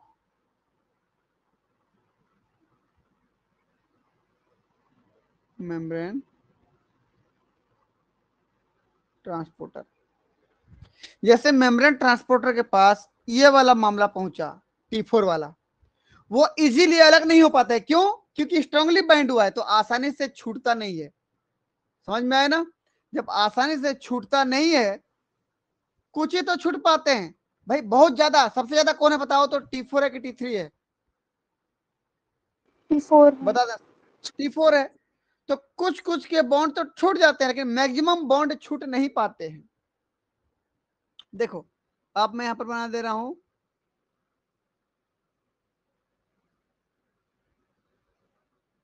देखना ध्यान से। इसका मतलब समझ रहे हो? इसका मतलब ये हुआ कि मैक्सिमम T4 जिस रेसेप्टर से बंधे, जिस ट्रांसपोर्टर से बंधे हुए थे ना, उससे तो अलग ही नहीं हो पाए वो लोग। और जब अलग ही नहीं हो पाए तो क्या अंदर जा पाएंगे? बताओ, नहीं जा पाएंगे ना। कुछ ही हैं जो अलग हो पाए। चलिए मैं उसको कर दे रहा हूं, कुछ ही हैं जो अलग हो पाए, और जो अलग हो पाए वही जा पाए बस। देखिए, ये T4 वाला मामला बता रहा हूं मैं, ये T4 यहां पर आ गया। देखिए यहां पर क्या था, ये T3 था, देखो। जबकि लगभग लगभग सारे के सारे T3 अपने ट्रांसपोर्टर से अलग हो चुके हैं। ठीक, समझ में आ रहा है कि नहीं? तो अंदर कौन ट्रांसपोर्ट हो जाएगा, आराम से बताइए, कौन ज्यादा से T3 ज्यादा ट्रांसपोर्ट होगा? T3 ज्यादा से ज्यादा T3 ट्रांसपोर्ट होगा ना अंदर।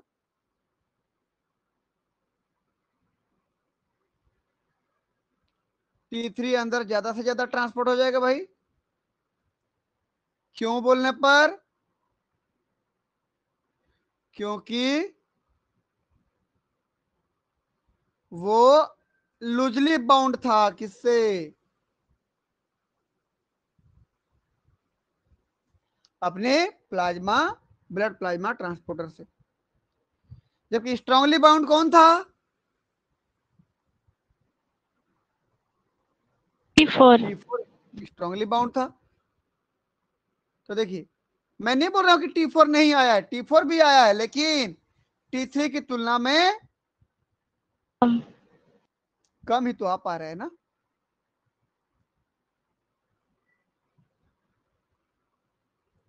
चलिए बना लेते हैं, देखिए ये T4, ये समझ में आया?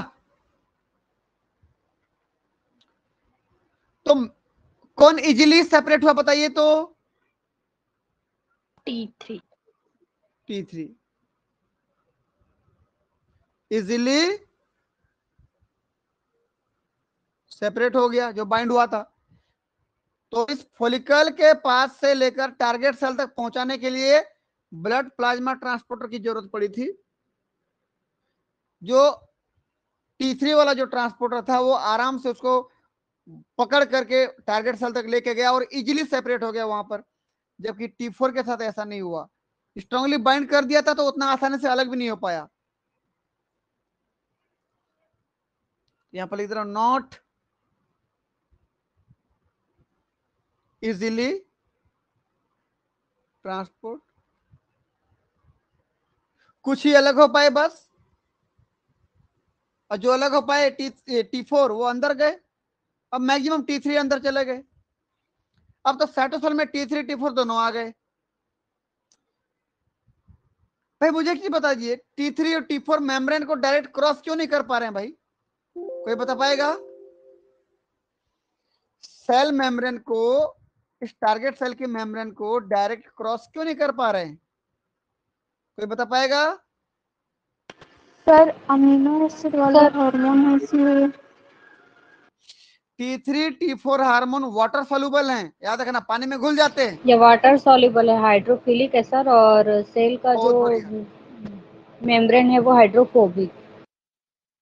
बिल्कुल। इधर देखो, यहां पर बना दे रहा हूं मैं,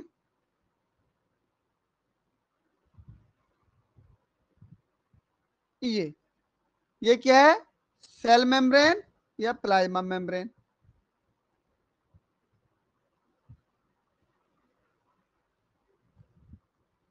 सेल मेम्ब्रेन बोलो या फिर प्लाज्मा मेम्ब्रेन। सेल मेम्ब्रेन जो होता है ना, वो लिपिड का ज्यादातर बना होता है, तो लिपिड का बना होता है, इसलिए कैसा हो गया ये, लिपिड सोल्यूबल। मतलब इस मेम्ब्रेन को लिपिड क्रॉस कर सकता है, इस मेम्ब्रेन को लिपिड क्रॉस कर सकता है, ये अंदर भी जा सकता है या कोई लिपिड बाहर भी आ सकता है। समझ में आ रहा है कहानी? ये लिपिड से बने हुए जितने भी मॉलिक्यूल्स हैं वो आर पार कर सकते हैं। ये लिपिड सोल्यूबल को क्या बोलते हो? लिपोफिलिक। बिल्कुल, लिपोफिलिक।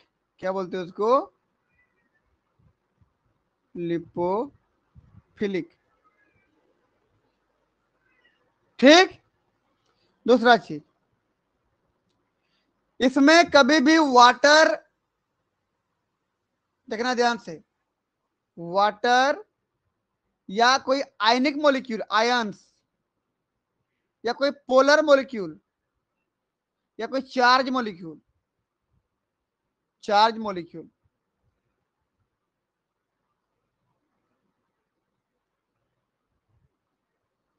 डायरेक्ट क्रॉस नहीं कर सकते, ये डायरेक्ट क्रॉस नहीं कर सकते। समझ में आया? ये नहीं कर सकते क्रॉस।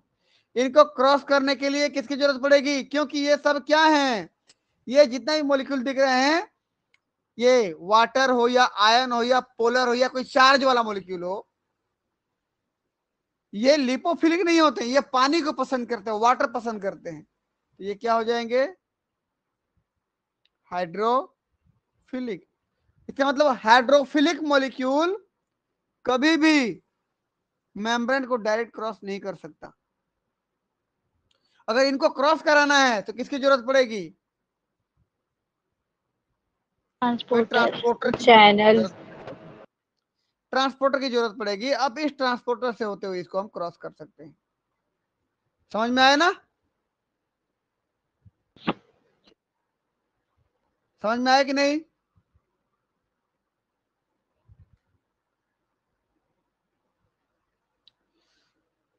हाँ या ना?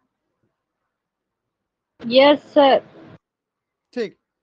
तो जो लिपिड सोल्यूबल होते हैं उनको क्या बोलते हो? लिपोफिलिक। इसका मतलब जो लिपिड को पसंद करते हो कभी भी पानी पसंद नहीं करते, वाटर को पसंद नहीं करते, तो क्या हो जाएगा वो? हाइड्रोफोबिक। वो भी। हाइड्रो मतलब वाटर, फोबिक मतलब नापसंद करना, पानी को पसंद नहीं करते ये। तो प्लाज्मा मेम्ब्रेन लिपिड पसंद करते हैं, पानी पसंद नहीं करते। ठीक। जबकि ये सब मॉलिक्यूल क्या है? हाइड्रोफिलिक है, पानी में घुल जाते हैं। ये क्या पसंद नहीं करते? ये लोग लिपिड पसंद नहीं करते, तो ये क्या हो जाएंगे? पेट पसंद नहीं करते। तो ये लिपोफोबिक हो जाएंगे। समझ में आ रहा है?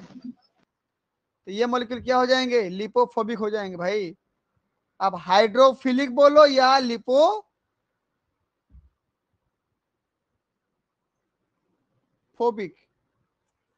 समझ में आ रहा है? हाइड्रोफिलिक बोलो या फिर लिपोफोबिक बोलो। जो पानी पसंद करता है, तेल पसंद नहीं करता वो, और जो तेल को, ऑयल को पसंद करता है, वो पानी पसंद नहीं करता है वो। समझ में आया ना?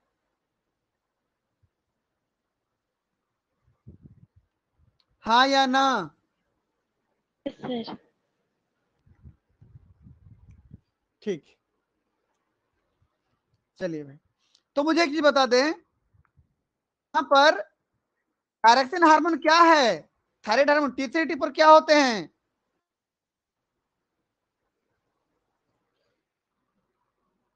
आयन। T4 आयन तो नहीं है, लेकिन वो वाटर सोल्यूबल है, पानी में घुलने वाले हैं। तो मुझे बता दीजिए, क्या इस क्रॉस कर पाएंगे? डायरेक्ट क्रॉस कर पाएंगे क्या? नहीं। नहीं कर पाएंगे। इसीलिए किसकी जरूरत पड़ी? मेम्ब्रेन ट्रांसपोर्टर की जरूरत पड़ी। समझ में आया?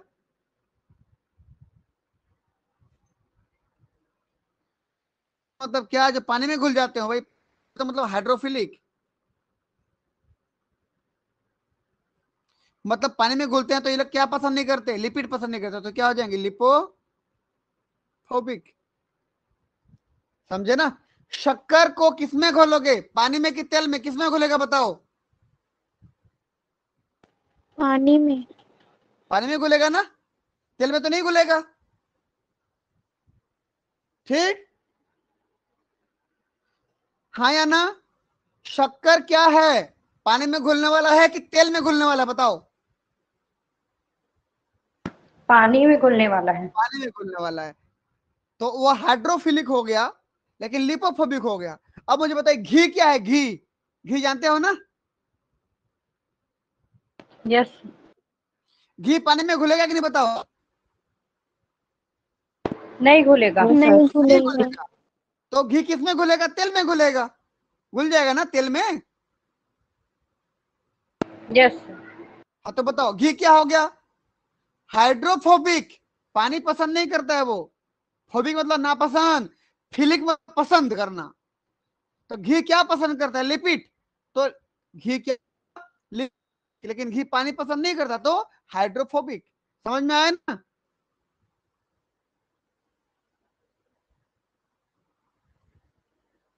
हाँ या ना? जी सर। ठीक, चलिए भाई, अब ध्यान से देखिएगा।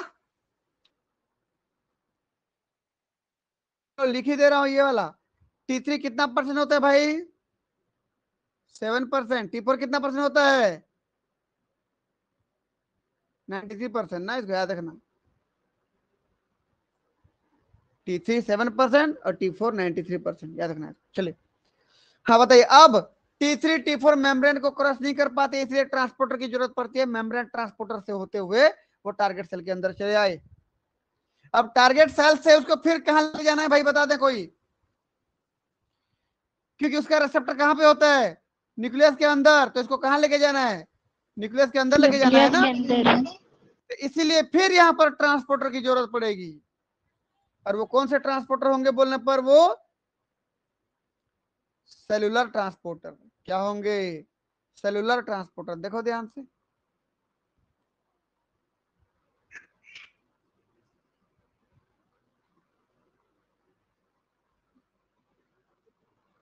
देख लेना भाई ध्यान से ना।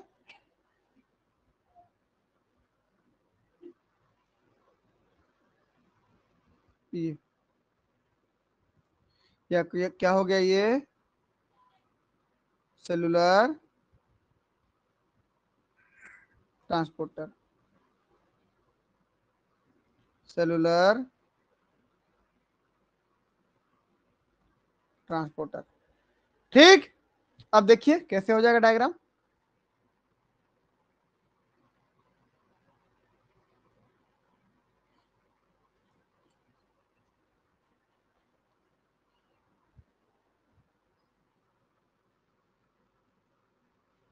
ये देख लीजिए भाई ऐसे।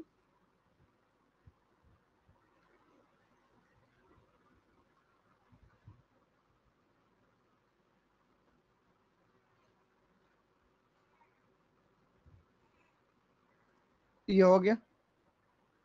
अब जाए इसकी बात कर लेते हैं हम लोग, T3 की बात कर लेते हैं। T3 के साथ क्या घटना घटेगी बता दीजिए। कैसे बाउंड होगा बताओ जल्दी, डायग्राम देख के क्या समझ में आ रहा है। वीकली बाउंड होगा सर। बिल्कुल। लूजली बाउंड,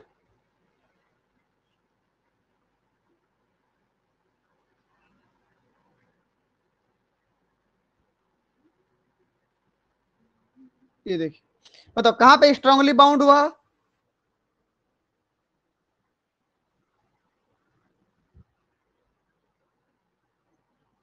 T4 में। स्ट्रांगली बाउंड यहां पर लूजली बाउंड। ठीक, अब बताइए ये ट्रांसपोर्टर बाउंड करने के बाद T3 को T3 वाला ट्रांसपोर्टर सेलुलर ट्रांसपोर्टर, T4 को T4 वाला सेलुलर ट्रांसपोर्टर बाइंड करने के बाद इनको खींचते खींचते फिर कहां लेके जाएंगे,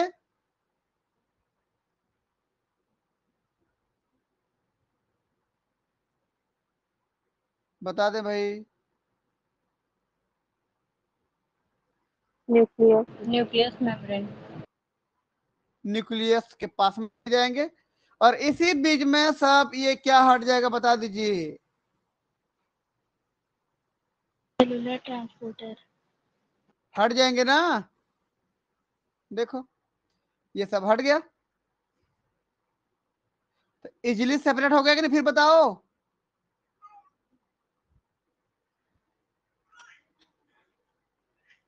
जहां लेके जाना था वहां तो आ गए ना उसके पास में। T3 आ गया, अब T3 न्यूक्लियस के पास आ गया, अब जाके रिसेप्टर से बाइंड हो गया, बाइंड हो गया और फंक्शन क्या कर दिया, स्टार्ट, काम करना स्टार्ट, ट्रांसक्रिप्शन करना स्टार्ट कर दिया, जो भी काम करना था काम करना शुरू कर दिया। तो ज्यादा से ज्यादा कौन जा रहा है बोलने पर, T3। ठीक, लेकिन T4 का क्या हाल है बताइए मुझे, T4 का क्या हाल है बताइए। जैसे न्यूक्लियस के पास पहुंचता है बहुत कम ऐसे होता है कि वो अलग हो पाया हो, बहुत कम ऐसे होता है कि अलग हो पाया हो, बहुत ज्यादा केसेस में क्या होता है वो ज्यों का त्यों रह जाता है, सेपरेट हो ही नहीं पाता है। ऐसे देखो यहां बना रहा हूं डायग्राम में,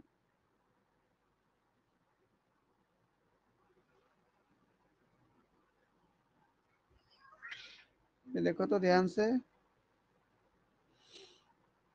जितना भी आया होगा उसमें से मैक्सिमम के साथ क्या घटना घटा होगा बोलने पर वो अपने सेलुलर ट्रांसपोर्टर से अलग हो ही नहीं पाता है। कुछ समझ में आया कहानी,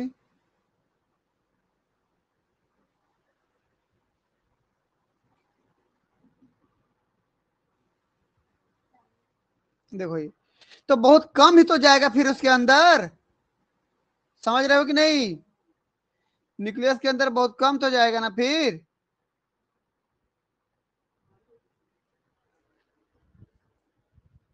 हाँ या ना बोलो। हाँ सर। ठीक, तो कौन इजीली सेपरेट हुआ बता दीजिए, T3। और ये नॉट इजीली सेपरेट, नॉट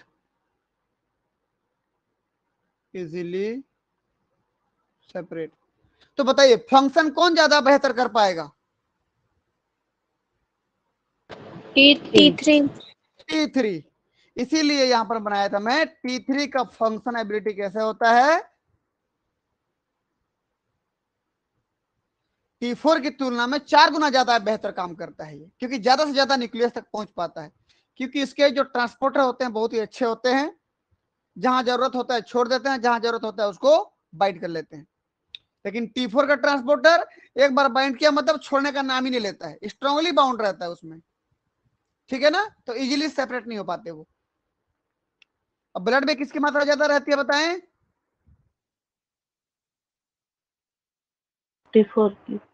बिल्कुल, T4 की मात्रा कितना परसेंट T4 लिखा की है देखो मात्रा तो, ये मैं चलिए ऐसे कर दे रहा हूँ, है ना, 93%। 93%। ठीक है ना, ये समझ लेना, 2-3 तो बना दिया, देख लो 93%, ये ज्यादा रहता है। तो ये था T3 T4 का ट्रांसपोर्ट, कहां तक? रिसेप्टर तक। रिसेप्टर कहां होता है बोलने पर? न्यूक्लियस के अंदर, तो न्यूक्लियर रिसेप्टर होता है, तो यहाँ पर न्यूक्लियर रिसेप्टर।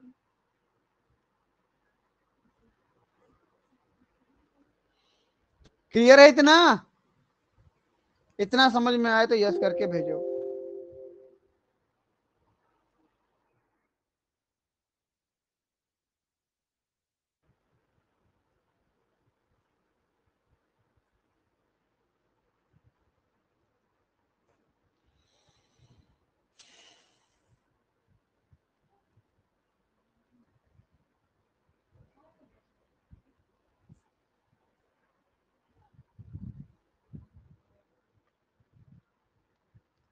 चलिए भाई ठीक है, आगे बढ़ते हैं आप।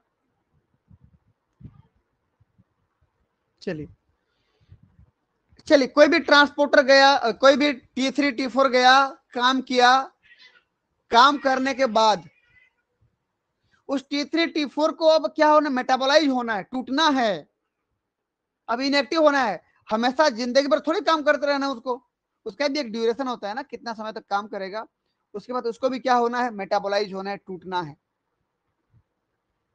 तो अब अगला देखते हैं T3 T4 का क्या metabolism, metabolism of T3 and T4, देखिएगा ध्यान से।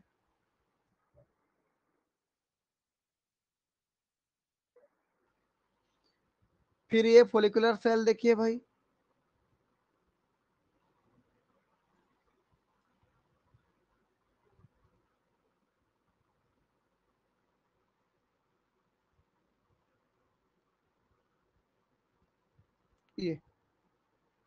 ये कोलॉइड हो गया,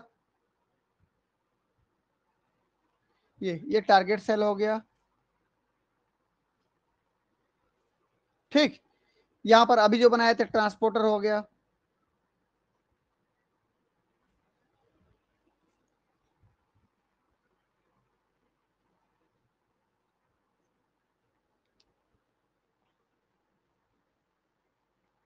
चलिए ये हो गया T3, ये हो गया T4, ठीक। जब T3 T4 को रिलीज कर दिया जाता है,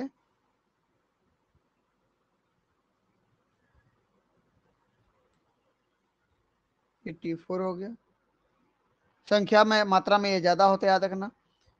ये T3 हो गया, इसको रिलीज कर दिया गया, देखो तो ब्लड में ये 7% होता है, T4 93% होता है, T3 7%। चलिए ये आ गया ब्लड में, अपने रिसेप्टर से बाइंड हुए, जो भी हुआ अपने ट्रांसपोर्टर से बाइंड हुआ, वो सब हो रहा है, होने तो मैं उसकी बात नहीं कर रहा हूं। अब बताओ तो कौन से ट्रांसपोर्टर से बाइंड होते हैं बताओ? ब्लड वेसल्स में ब्लड प्लाज्मा ट्रांसपोर्टर से बाइंड होता है और अपने मेम्ब्रेन ट्रांसपोर्टर तक पहुंचता है, यहां तक पहुंचता है, ठीक, टारगेट सेल के मेम्ब्रेन ट्रांसपोर्टर तक पहुंचता है। चलिए मैं जिसकी बात कर रहा हूं वो क्या, देखिए तो कि T3 तो इजीली चला गया, अपने ट्रांसपोर्टर से बाइंड हुआ, ट्रांसपोर्टर से बाइंड हुआ, कहां चला गया बताओ?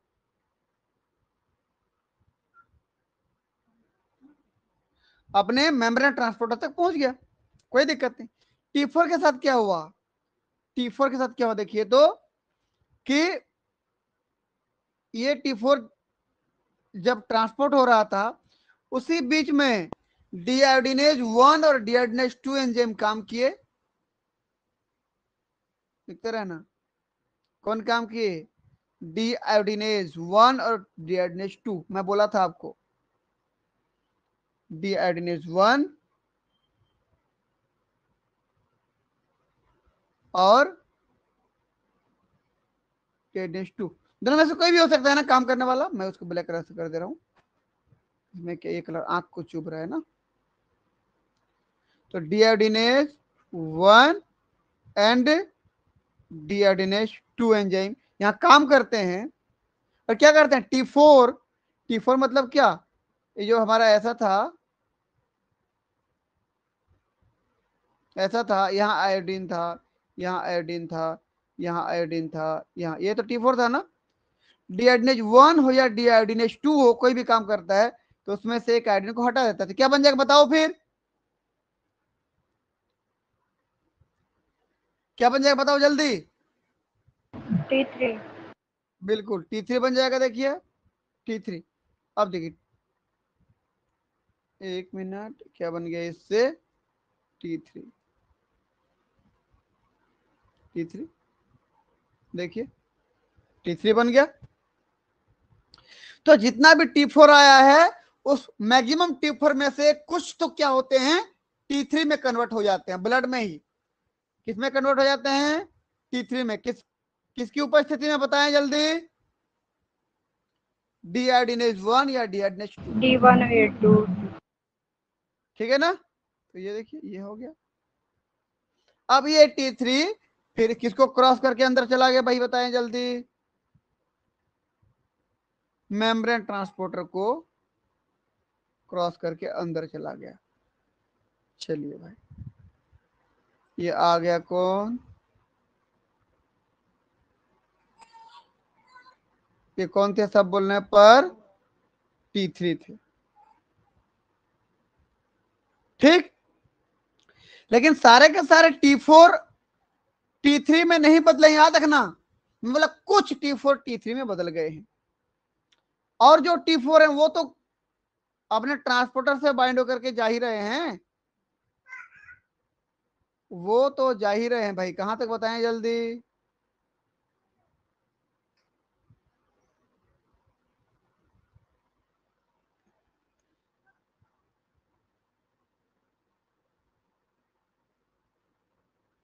कहां तक पहुंच गए बताओ,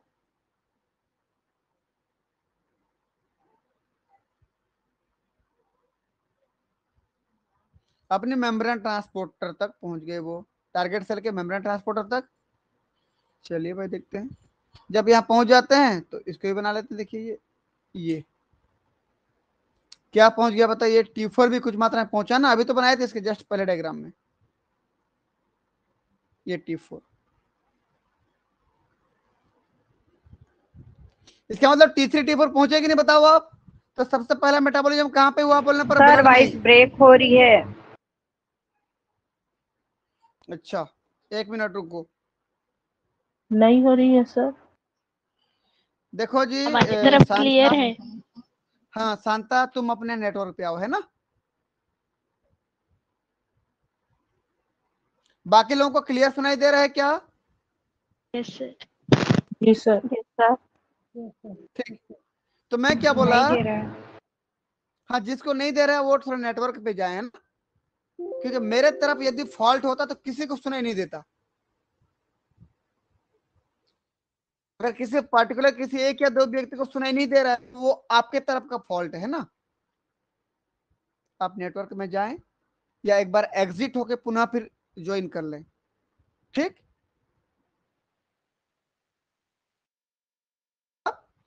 कि T3 T4 फॉलिकल से निकल अपने ट्रांसपोर्टर से बाइंड होने के बाद जब पहुंचे अपने टारगेट सेल के अंदर पहुंच गया, इसी बीच में कुछ T4 हार्मोन T3 में बदल गया। ये पहला मेटाबॉलिज्म हुआ ना, समझे कि नहीं, ये पहला मेटाबॉलिज्म हुआ। देखो किसके प्रेजेंस में, डीआयोडीनेज 1 और डीआयोडीनेज 2। अब मैं आपको डायग्राम देख, मैं क्या, ये क्या था बताओ, ये क्या था बताओ, ब्लड वेसल, ब्लड वेसल था कि नहीं, हाँ या ना। जी सर। जी सर। तो ये T4 डीआयोडीनेज 1 या 2 के प्रेजेंस में किसमें बदल गया, T3 में बदल गया ना। ये पहला मेटाबॉलिज्म हुआ, समझ में आया कहानी। हाँ या ना? Yes sir. यस। भाई ये T4 था ना, और ये T3 है, तो T4 बदल गया T3 में, देखो ना जी, से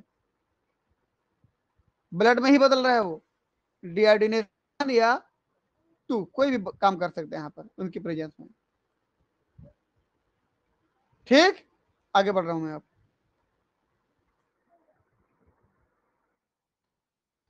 अब T3 T4 कहां पहुंच गए,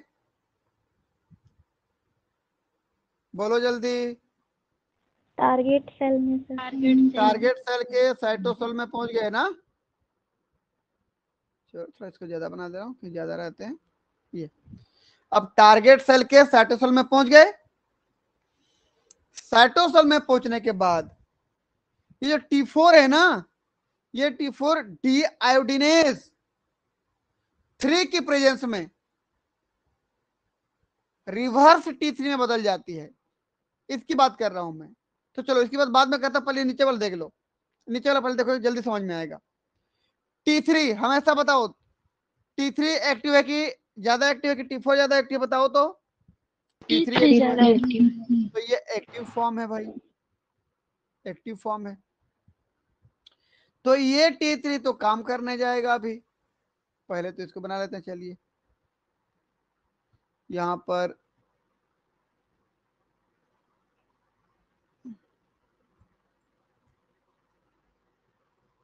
ये न्यूक्लियस बना रहे हैं हम लोग। अब समझ ला, मैं न्यूक्लियस का आधा बनाया हूं, ठीक है। ये न्यूक्लियर रिसेप्टर पाया था बोला मैं थायरॉक्सिन हार्मोन के लिए। ये तो होगा क्या बोला मैं, T3 फिर अपने सेलुलर रिसेप्टर से बाइंड होते हैं और चले जाते हैं कहां पे, रिसेप्टर के न्यूक्लियस के अंदर, रिसेप्टर में जाकर बाइंड हो जाते हैं। इधर से क्या शुरू कर देते हैं, ट्रांसक्रिप्शन स्टार्ट कर देते हैं।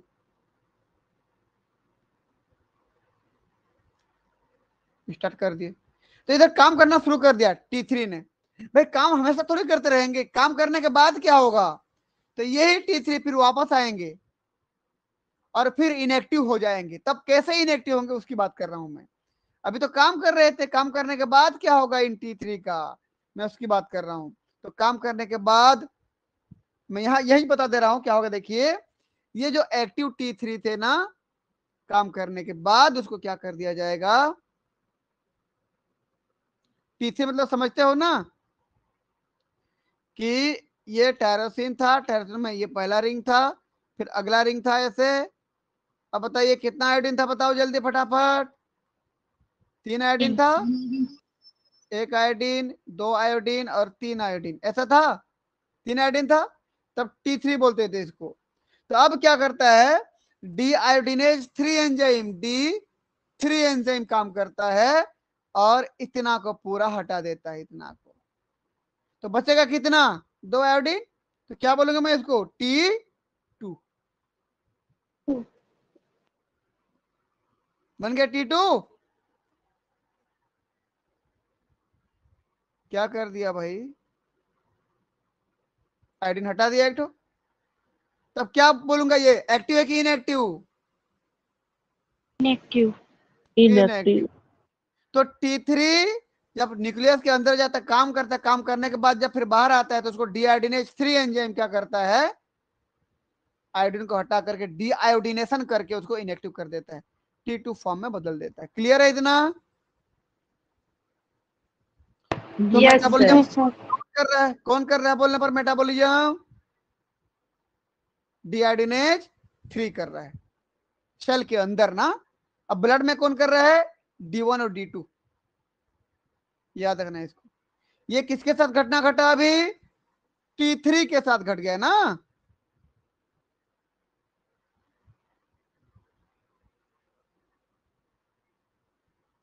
T3 को बदल दिया T2 में। भाई सेम ऐसे T4 भी तो आया था, T4 का क्या होगा देख लेते हैं।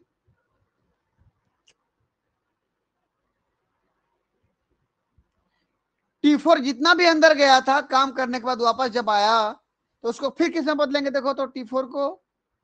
अब बताए T4 में क्या होता है, बताओ तो कितना आयोडीन होते हैं भाई, चार। बताओ, 4। 4 आयोडीन होते हैं।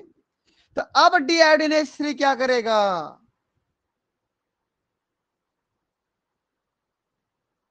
क्योंकि डीआयोडीनेज 3 सेल के अंदर होता है, याद रखना, और डीआयोडीनेज 1 और 2 ब्लड में होते हैं। तो अब डीआयोडीनेज 3 एंजाइम, D3 एंजाइम क्या करता है, ध्यान रखिए, यहां वाला को नहीं हटाता है भाई, यहां वाला को नहीं हटाता है, वो हटाता है यहां वाला को। मेरी बात को समझें, नीचे वाला हटा दिया ना? हाँ या ना, देखो डायग्राम को। अब मैं एक डायग्राम बना रहा हूं, अब मैं एक डायग्राम बना रहा हूं, ध्यान से देखना।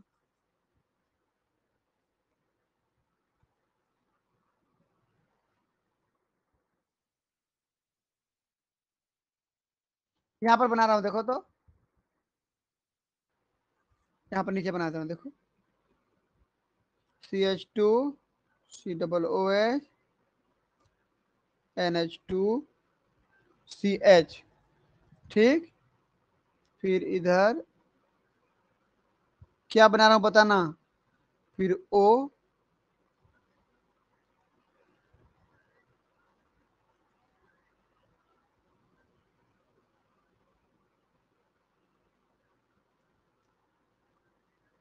थोड़ा छोटा हो जा रहा, रुको,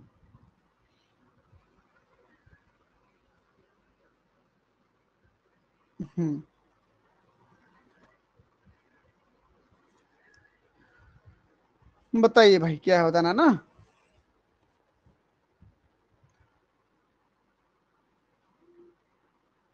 ये आयोडीन, ये आयोडीन, और ये आयोडीन। बताइए तो क्या है ये, T3 है कि नहीं, बताओ तो। Yes sir. T3 है, T3 है, और ये किस फॉर्म में है बोलने पर? एक्टिव फॉर्म में, ये तो एक्टिव है ना T3। चलिए, अब मैं क्या बोल रहा हूं, अगला डायग्राम।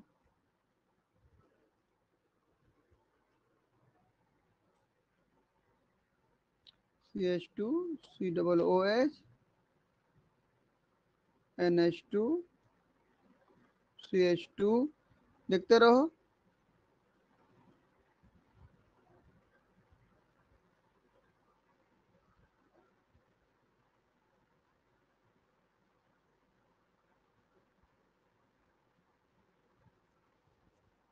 सेम जो पहला बनाया वैसे बना रहा हूं, बस समझ लेना उसको आप।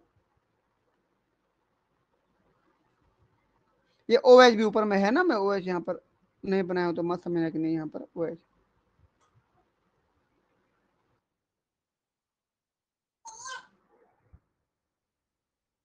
चलिए, अब बताना मुझे ये क्या है।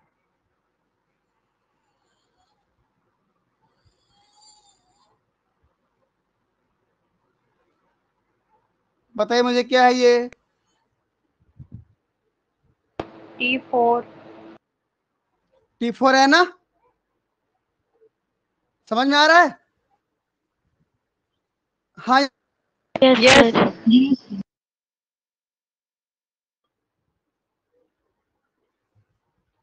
T4 है ना, हाँ सर। सुन पा रहे हो कि नहीं? कुछ तो बोलो, हाँ या ना। यस सर, जी जी। T4 है कि नहीं? T4 तो दिख रहा है है सर। सर। है ना, हाँ तो हाँ बोलो ना फिर, देख। बोल रहे हैं सर। सर बोल रहे हैं कब से।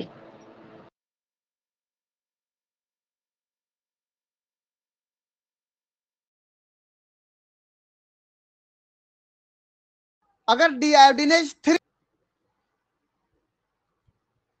रिकॉर्डिंग कितना बजे से बंद है भाई?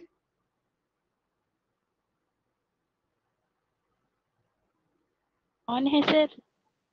अभी ऑन है, अभी ऑन किया हूं, बंद कितना बजे था बताओ मुझे।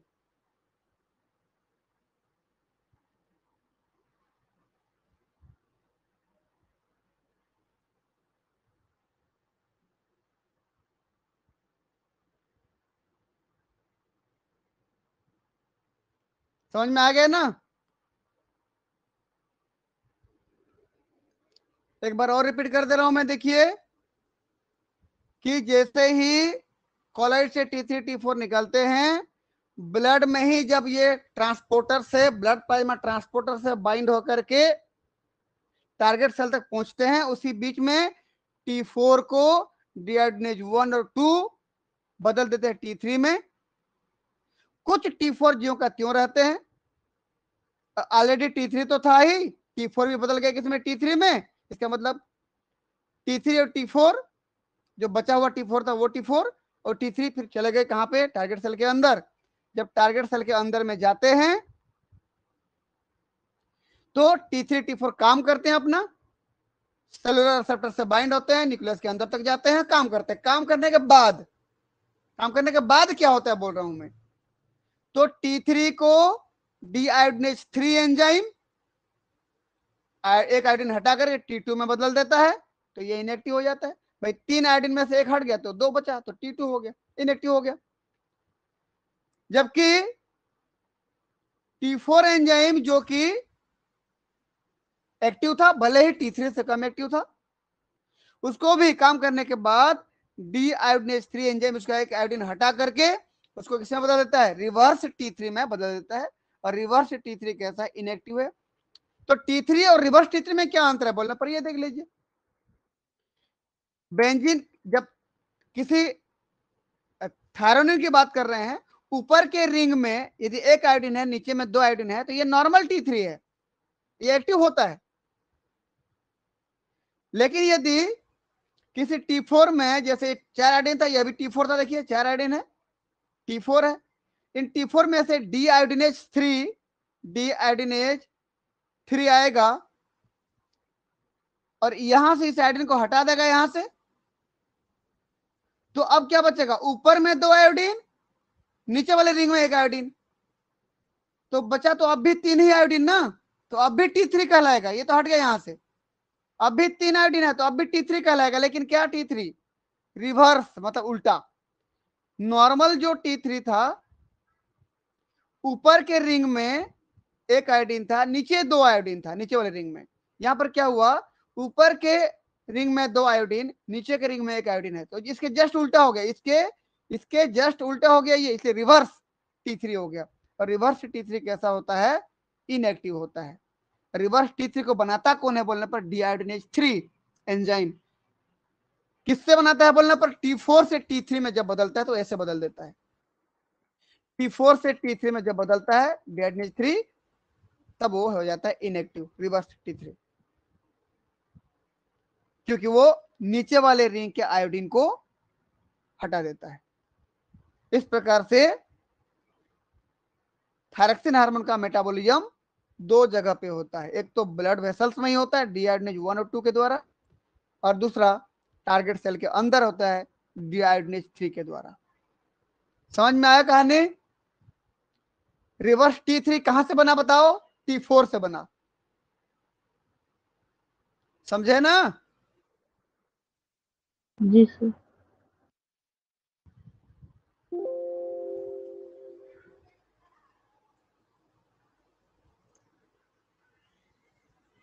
एक नॉर्मल T3 दिख रहा है यहाँ पर, एक रिवर्स T3 दिख रहा है यहाँ पर। ठीक, 1 मिनट रुको, मैं एक वो बना ही दे रहा हूं। आप लोग रिकॉर्डिंग का ध्यान रखेंगे, मैं बार बार बोलता हूँ रिकॉर्डिंग बिल्कुल बंद नहीं होना चाहिए। अभी हो रहा है कि नहीं बताओ तो।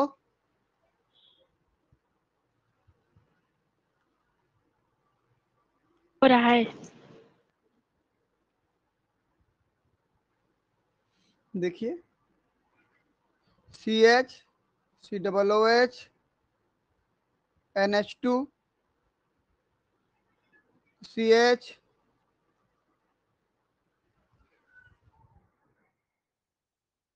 ये देखिए ये CH2 होगा ना, और कहीं पर ऐसा क्या है क्या, ठीक है, बाकी सब जगह ठीक है ना। CH2,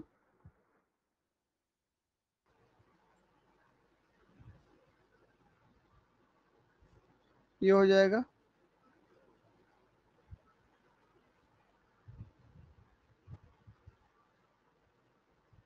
ये हो गया।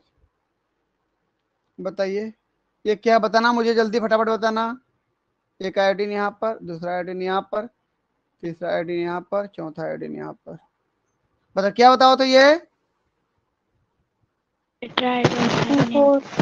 टेट्रा आयोडोथायरोनिन T4 है ना। लेकिन जब डीआयोडीनेज 3 काम करेगा यहां पर,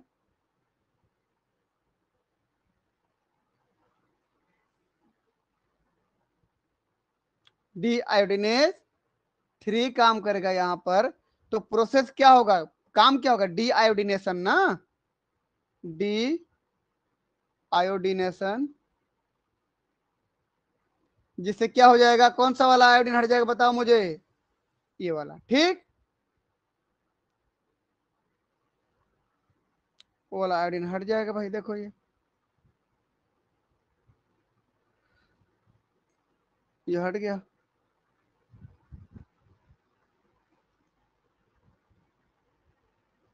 ये हो गया। अब बताइए क्या बचा,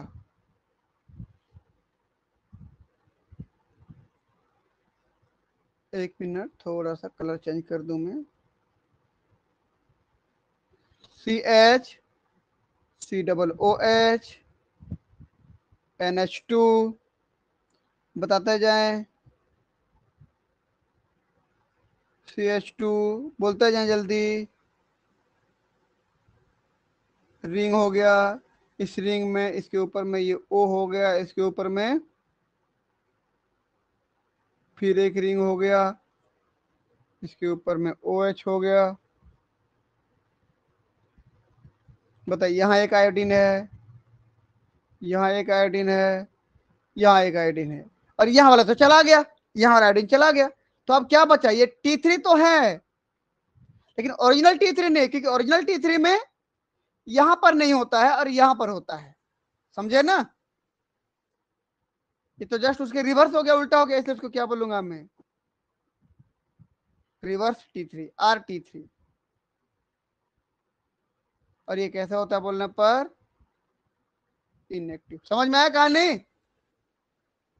जी सर। ओरिजिनल T3 तो ये है, ये वाला भाई देखो, ये वाला ओरिजिनल T3। तो रिवर्स T3 और ओरिजिनल T3 में अंतर आपको आना चाहिए समझ में, ठीक है। चलिए, तो आज की कहानी हम यहीं पर समाप्त करते हैं। हम T3 और T4 के फंक्शन को देखेंगे, उसके फंक्शन पढ़ेंगे हम लोग नेक्स्ट क्लास में। तब तक आप सभी बच्चों का बहुत बहुत धन्यवाद। थैंक यू, गुड नाइट, शुभ रात्रि। शुभ रात्रि सर।